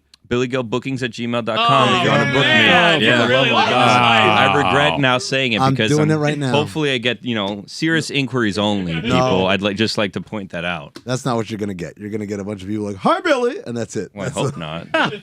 Greg Cody, what are you doing? Are you looking up something for the show, or are Yeah. you just looking scrolling up a the picture- he's internet looking for a instead picture of the doing stationary the bike, show? I I'm think. looking for a picture of my exercise Greg, bike. when was the last time you got on the stationary How bike? old is that it's- bike? How long has it been in the house? How much Is laundry it the one that has on the that? arms that move? the one with I it? was It looks like a big Yeah. fan at the The one- bottom. The fan, yes. No, it is not that. It's I bought it at Dick's Sporting Goods. Playing cards in it. It's a beautiful thing. Wow. No, it's great. It's fine. I go How for- old is it? We bought it several months ago. Like, it's not a holiday thing. It's like we bought it like the middle of last year, maybe the fall of last year. And Maybe it's a checkerboard pattern, but I think you've dropped a few. Yeah, you look great. Wow, how about that? You should turn it in, It's Greg. the exercise bike. Hop on the ton with us. You know Yeah. what I mean? Let's go for a ride. Hashtag Guillermoton. All right, I'll do it. I'll be there. Billy, can you tell me the whereabouts of Greg Cody's son, please? I don't know. Is he a missing person? Somewhere around Lake Erie. Yeah, he seemingly arrived. Greg, do you know much about your son's trip? Because I was confused by a lot of what was going on. Apparently, one of his friends travels around with like a werewolf hand or something. Yes. The only thing I know is that his flight out of Buffalo was canceled, and they drove to Cleveland and took a flight out of Cleveland. And What do you do when your son shows up to your house and he's there with the Sheets and Giggles guy? Yeah, There- Colin. I mean, that hasn't happened yet. Colin was there? Let's Yeah, keep it Colin that was way. there. He's become great friends with him. Wait, Yeah. Colin traveled with Chris? I'm pretty sure. I didn't know that. What? I didn't know that. I saw a shirtless photo of Chris Cody where That was Colin? I'm pretty sure Colin was blocking the belly button again. I was so goddamn close. Damn. I'm surprised Colin doesn't have a PJ, honestly, with all the money he throws around. Maybe that's why he That's doesn't why, have one. because he threw all the money to this godforsaken Yeah, I show. didn't know anything about the Sheets and Giggles guy being in Buffalo. I barely communicate with my son. He was supposed to be on my podcast. He was on for like 2 or 3 minutes from Buffalo, and then his phone goes dead right in the middle of doing the podcast. I get a text message from a number I don't know saying, "Oops, sorry, Dad, my phone went dead." And He was playing. That was Colin. He was playing that game because he did that to us too when we were recording yesterday. We spoke to Chris the day before. He's like, "Yeah, I'll be happy to join, whatever." Right? And then we sent out the link to get a report of what happened in Buffalo. MIA didn't hear anything, and then I heard he reached out to someone who was on that podcast while not responding to ours and said, "Hey, are you going on with that? Because my voice is really bad today. I don't think I'm going to be able to do it." So he was up just ignoring it. Imagine, we were worried about him, Greg and I were, not knowing what was going on with him. Yes, skullduggery involved. I like his I like how he seemingly went down the path of ripping the airline that canceled his flight to then drive to another city for 3 hours to then have to put his tail between his legs because the only flight he found was on same said airline that he previously ripped. Yeah, and an airline I would not fly, by the way. Whoa. Wow. I mean, guys, as an influencer, everyone's a potential sponsor. Okay? Yes, exactly. I feel like we should say no to some. Well, the man who I'm for made sale. us leave ESPN when he was fired can't go on any of our podcasts because his voice is too hoarse and is hiding from everybody because he's been shirtless in Buffalo, drinking Coors Light and shouting, and his voice is shut. I just want to be clear. He went there to produce content for everybody involved and produced very little content and now is in Cleveland. Do I have Cleveland where there are no playoff games, Cleveland where there is no football being played that isn't morally reprehensible? I want to be sure that I have this right on Chris Cody went to do work and his voice is too hoarse and now he can't help anybody and his phone dies on all the podcasts and you have to go get other people. Dan, to be fair, he wasn't there doing work. Yeah. I was the one going out to do work as God Bless Football correspondent number 1. Yeah, I didn't think Meadowlark was paying for Christopher to be there. I could be wrong. I don't know the details. He's going with the Sheets and Giggles guy because he's not paying? Probably. I mean, the Sheets and Giggles guy probably paid. What is happening? Whoa, I mean, that's reckless. I will say He's this. taking just NIL money? Let me make sure I just didn't make it another white guy. Yeah. Be careful. No, Chris, to be fair to Chris, light voice white guy. He, in a meeting, said, I do not want Meadowlark Media to pay for this trip because then you guys will expect something from me. And yet that doesn't stop the people in that room from expecting something from Chris Cody. Yeah. He specifically was going on a trip to go have a nice time, watch a football game, and have fun. And now we're having expectations of him. I'm not standing for it. He was absolutely upfront about the fact that he wanted to go just as a fan. And I was confused because the weekend before when he was planning to go, like right after the Dolphins won, he was texting me. And he's like, hey, you want to go up to Buffalo for the game? And he was telling me all these things. And like, I was dealing with something. So then the next day he's like, hey, let me know. We got to book the flight. We got to do this thing. And I wrote back to him. I'm like, you got all this expense? Like, how is this? You got all this cleared by someone? He's like, nah, just want to go as a fan. And I'm like, wow, Chris thinks of me as a friend. He invited me just like on a friend's trip where there's no expectations. I invited you. Yeah, well, that was... You sold out, just like Mike hamstrings. Don't even get me started on that, Dan. That was crazy. I wasn't going to get you started on that. What happened with Jeff Bezos? What do we know about his buying of the Washington Commanders or not buying of the Washington Commanders? So there was a report from Front Office Sports that Jeff Bezos has yet to submit a bid for the Washington Commanders. My apologies to Sheets and Giggles guy. This appears to be someone named Joey. Oh, no. No, that's not Joey. That's not Joey. They all look the same. That's the other Joey. It's the other Joey. Yeah. I love Joey from the few times I've met him, but we would not confuse Joey with Colin, correct, Greg? Yes. Yeah. So anyway, this came as a measure of surprise, right? Why hasn't Jeff Bezos put in a bid in? There was a thought that he sent the Washington Post after them because he wanted to eventually buy the team. He wants to buy them. He's a fan of the franchise, and I was sort of thinking to myself as I was reading this report. One, I had a very sort of football Illuminati kind of like sort of like putting my fingers in the air. So why wouldn't Jeff Bezos put a bid in? And also there was a surprise that the bids as they stand right now, there's only the first round. Bank of America are handling it. None of them have topped $6.8 billion, which sounds like a lot of money, but it was at the time. It is a lot. It is a lot of money. Sounds like it. But it was floated out there that they could maybe get $8 billion for that franchise. And they mentioned in the story that they're having a hard time with the local governments in the DC area because the well has been poisoned and no one wants to give public financing towards it. But I was thinking to myself, So Jim Irsay came out and said, we're ready to have a vote. And they're like, no, we'll wait for the report. And it's been also said, it was reported by NBC Sports Washington, that Daniel Snyder does not want to sell the Washington Commanders to Jeff Bezos, that he will not do it. That's funny. And I wonder if his hand is going to have to be forced to sell the Washington Commanders to Jeff Bezos. And so they're waiting for the report. They're waiting to get the votes. And they're waiting so that, hey, listen, Daniel, you don't get to say that we can't maximize the value of your franchise because of everything that you did. I think they're waiting to lawyer up because you're costing yourself and the NFL lots of money in valuation by not selling to Jeff Bezos. They want him in that club. The other 31 owners have to want him in that club. This can get so wonderfully dirty because Daniel Snyder has been so public about everything, including arrogantly and obnoxiously saying there is no circumstance under which he will change the name of the team. For the final trampling on this man's power and money to be that he has to sell to someone he does not want to sell to, when he doesn't want to sell the team at all.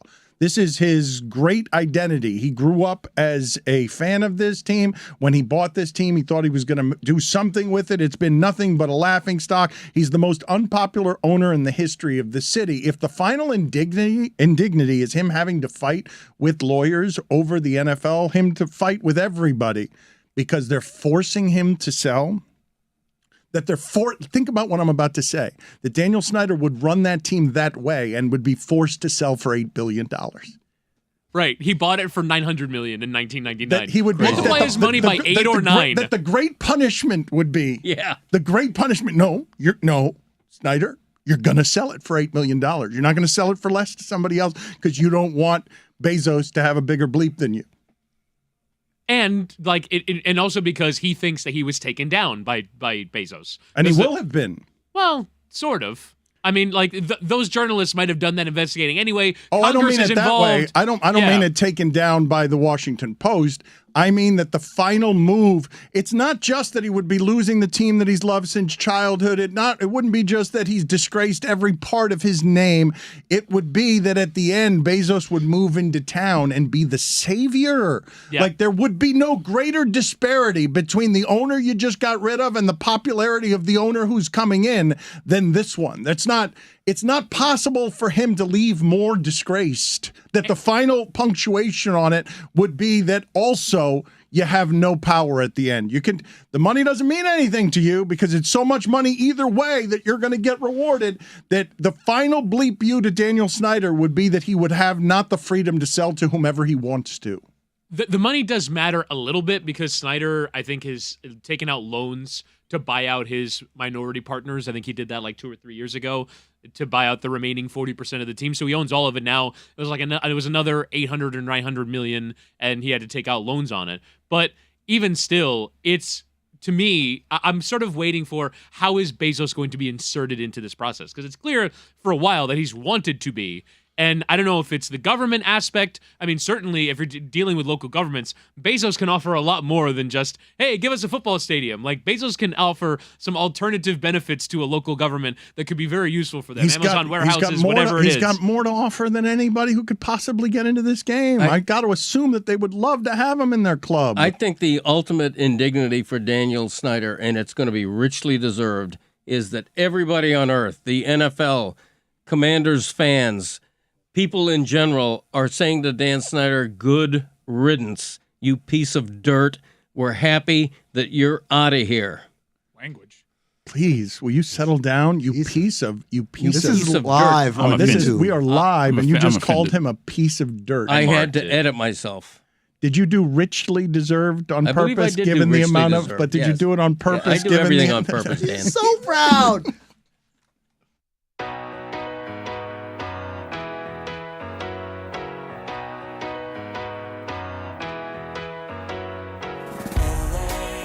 I'll spend all night out in Venice, then make castles in the sand.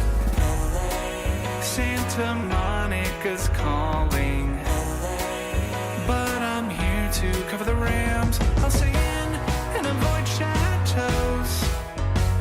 If I booze, then I'm on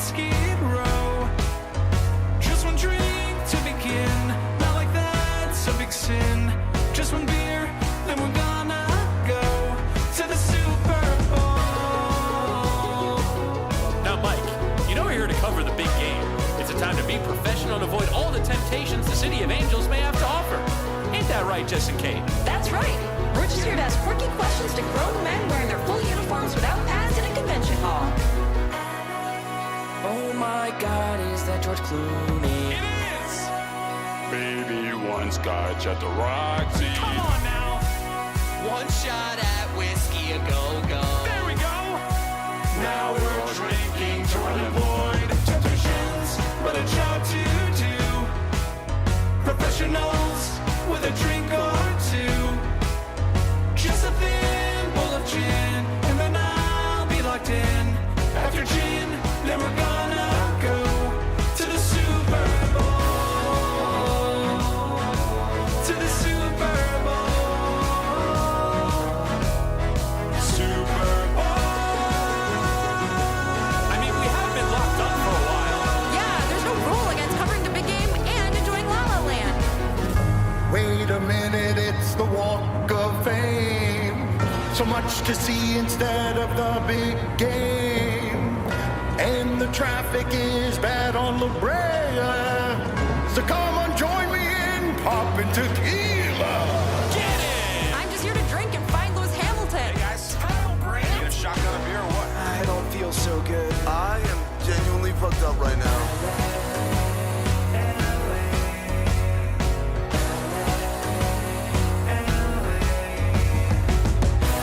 To the Super Bowl. To the Super Bowl. Super Bowl.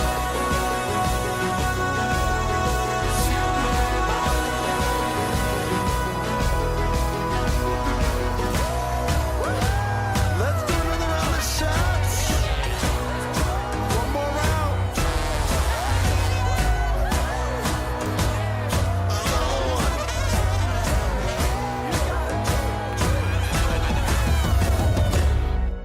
It's showtime, buddy!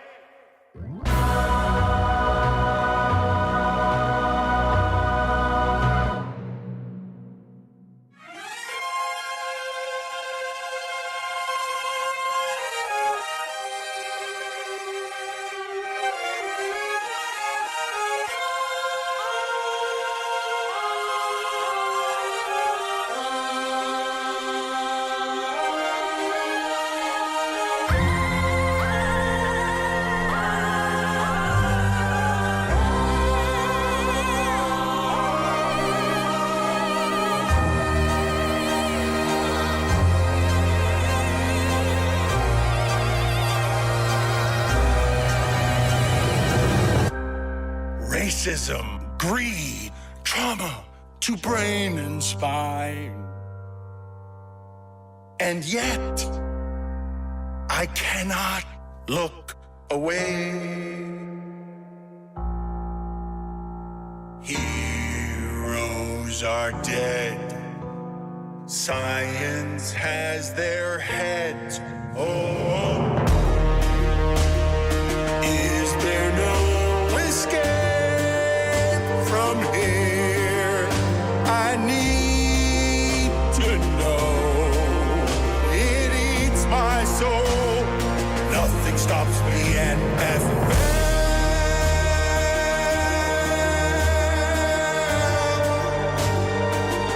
Is this heaven or hell? I can't tell. It's human cockfighting, CTE.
3, 2. We are going to press our luck by asking Greg Cody some more movie questions. We are going, that is Greg Cody's phone, $5, Greg, for the My sound. phone was off. Hang on. I saw the message come in. Yeah, somebody turned my phone on when I was out in the other room. Someone was fiddling with it. I can't. Thank you, Billy. I can't be responsible for that. $5. I don't believe I have anything in my brand new wallet.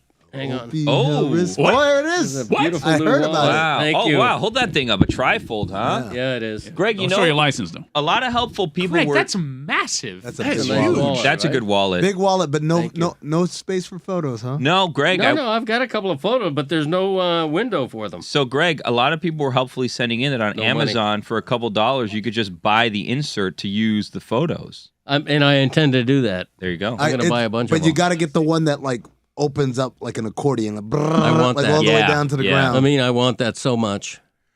Please hand your wallet right now over to Amin because I think he tried to trick me. I think there's money in there, and he just What? tried to show me a compartment that look. did not have money. Please Look, just look. There's. Do you see any money there? let me see the other compartment, Got please. your ID. What? This one right here? You mean? Whoa! Where'd that? Oh wow, Where'd that come from? that's a bigger find, isn't I it? know, but luckily I don't have a 5. I mean, unfortunately, I don't Hidden have a 5. compartment, huh? $6. I don't have a 5. He doesn't have a You five. give change? I got Yes, a 10. We have Yeah. change. Give me $4. I'll give you a 10.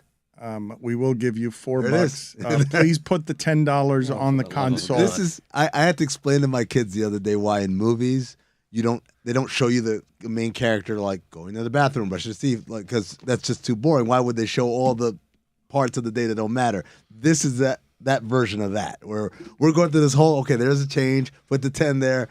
In a regular show, Greg, we would just skip it, move on. But Right. no, not here. Not here because it literally costs me money to do this show.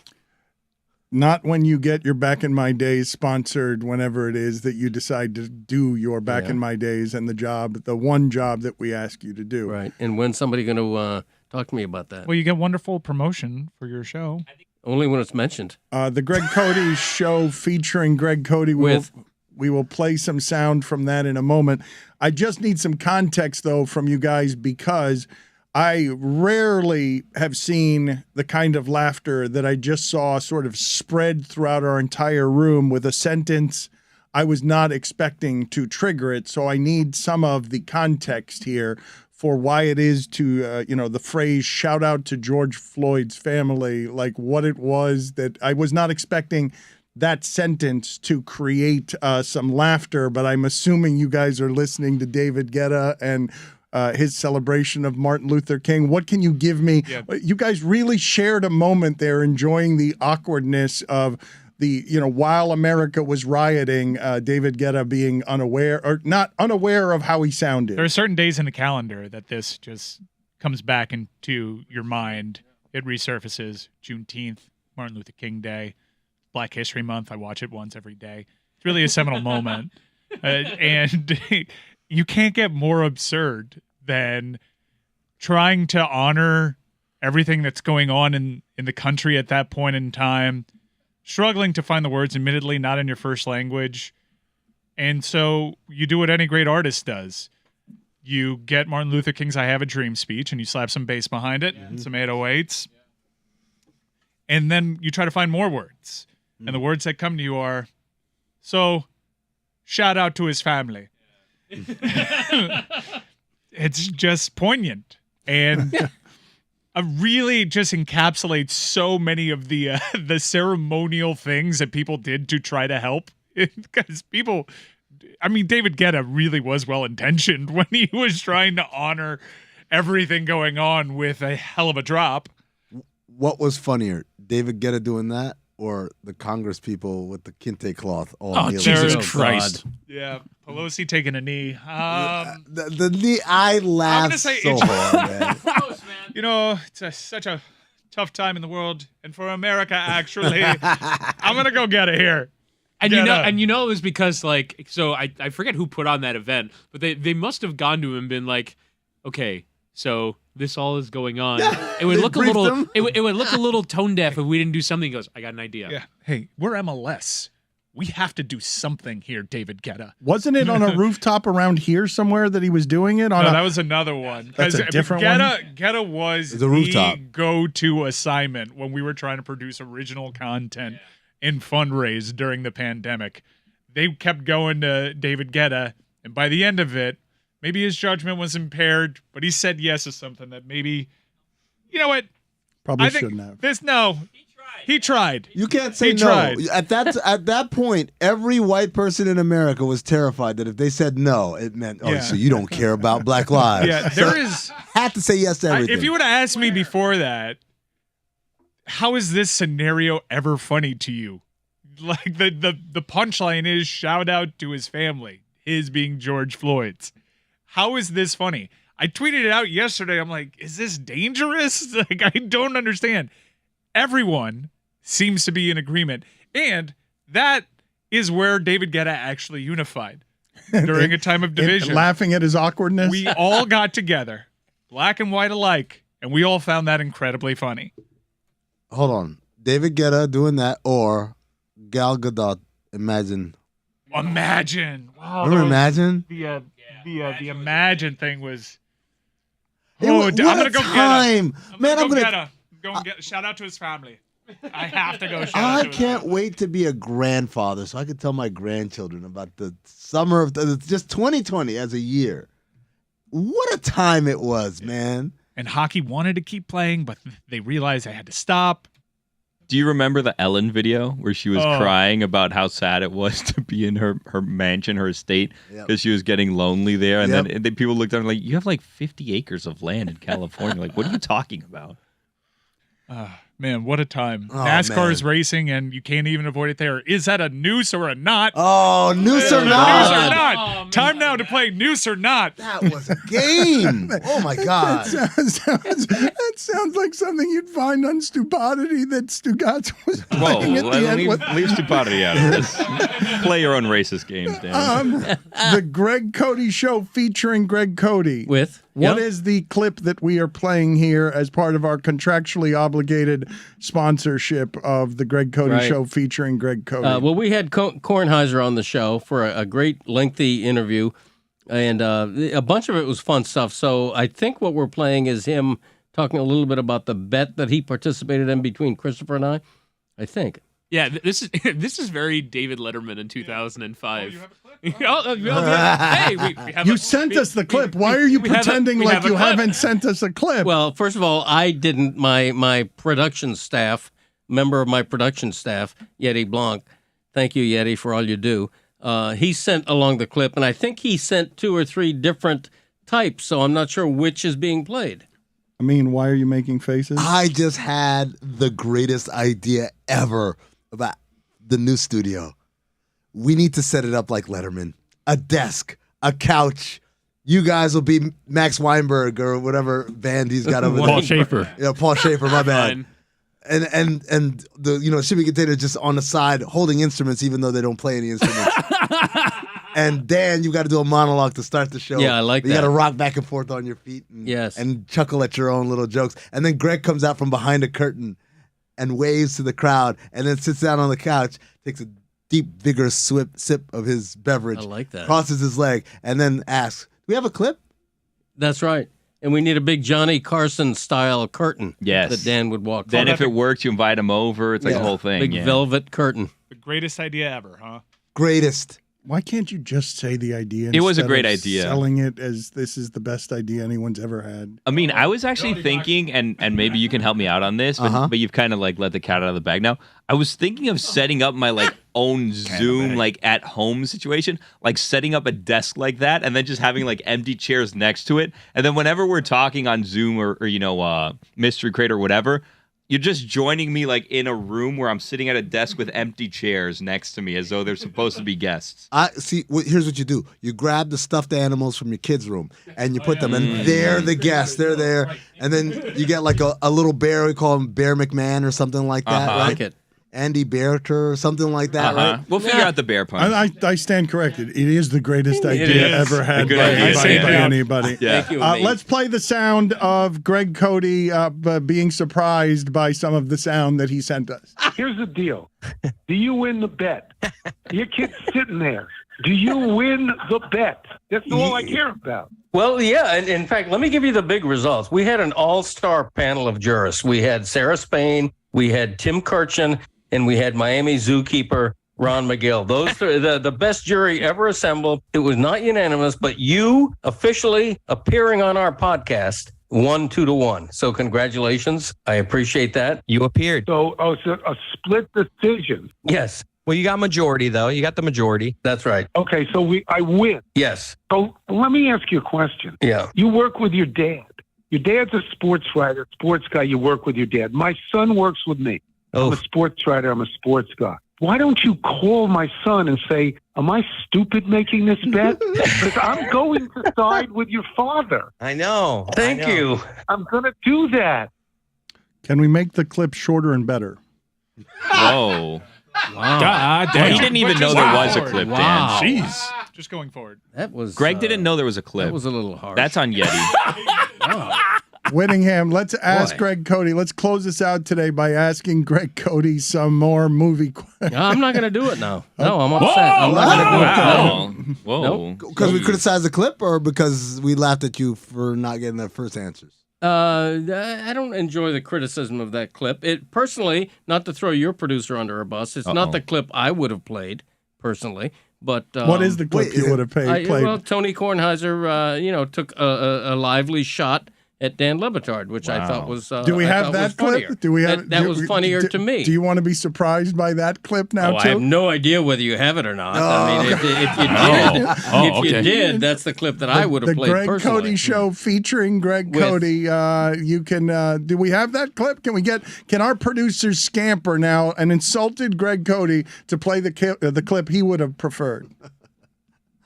This is the part where, by the way, when he was listing his all-star jurist panel, it was all people that have a relationship with this show, and I was Is the Cody Show one of those parasitic, symbiotic relationships with the host? Yes, it is. Let's go ahead and play this clip. Do we have it? Okay, what's your quiz? Okay, talk bad about Le Batard. That's what I ask every guest on the show. I want you to say something bad about Dan Le Batard. Okay, this is what I will say about Le Batard. I will preface this by saying, as you know, I love Dan Le Batard. I think he's brilliant. I thought he was a great writer. I think he's great at what he does. But his need to bring down authority, to destroy all structure, is crippling when you're doing a show with him. It's crippling. He has that gleam in his eye. He's already sweating, and he knows he's going to ruin the show. He wants to ruin the show. He wants to leave it in tatters on the floor. You know that. Yes. You work with him. Correct. Okay. Tell me one word I said that isn't true. No, you're right. I agree with everything you said, particularly the part about him sweating profusely. Oh, yeah. So we're in agreement there. We're in agreement. And I love him. I love him. Can we make the clip shorter and better? Oh my God. So does Chris have to sleep outside now or something? What's the big? He's supposed to. He's supposed to. Yeah, we're about to get that done. Whittingham, go ahead and ask. He did yesterday. He did in Yeah, it's Cleveland. true. He may have done that yesterday. Whittingham, ask him some movie questions. All right. In the movie A Few Good Men, the key line in the courtroom is, "You can't handle blank." He's got it. Oh, I know that. The All truth. All right. All right. Yeah. Thank you. Thank you. You can't handle the truth. It was the famous actor there. The guy who goes to Lakers games. What's He's his right. name? Yeah. What is his name? Bring him back? Leslie Nielsen. No. Oh. R.I.P. The famous guy. You don't know who you I don't know. can't think of it. I can't think of his name. All right. Number 2. In The Matrix, what is Neo's fundamental decision? Oh, for the love of God. No I chance. have no clue. Who is Neo? Who's the Matrix? Who is Neo? Who's the actor who plays Oh, I Neo? have no idea. I've never heard the word Neo before, other than Do you take the blank or the blank? I don't know Oh, what he's that not. means. He doesn't know. You're going too deep here. Let me walk him all the way up to the line. it's two different types of pills you could take. You could take this pill or that pill. Can you describe the two pills in that saying? No. Next question. Jack Nicholson. I just thought. All right. Okay. The GOAT? He's a kicker. I mean, Tom Brady's bed's still warm. Tom Brady just left. You're the greatest of all time. You're the greatest of all time. He's beautiful in every way. It's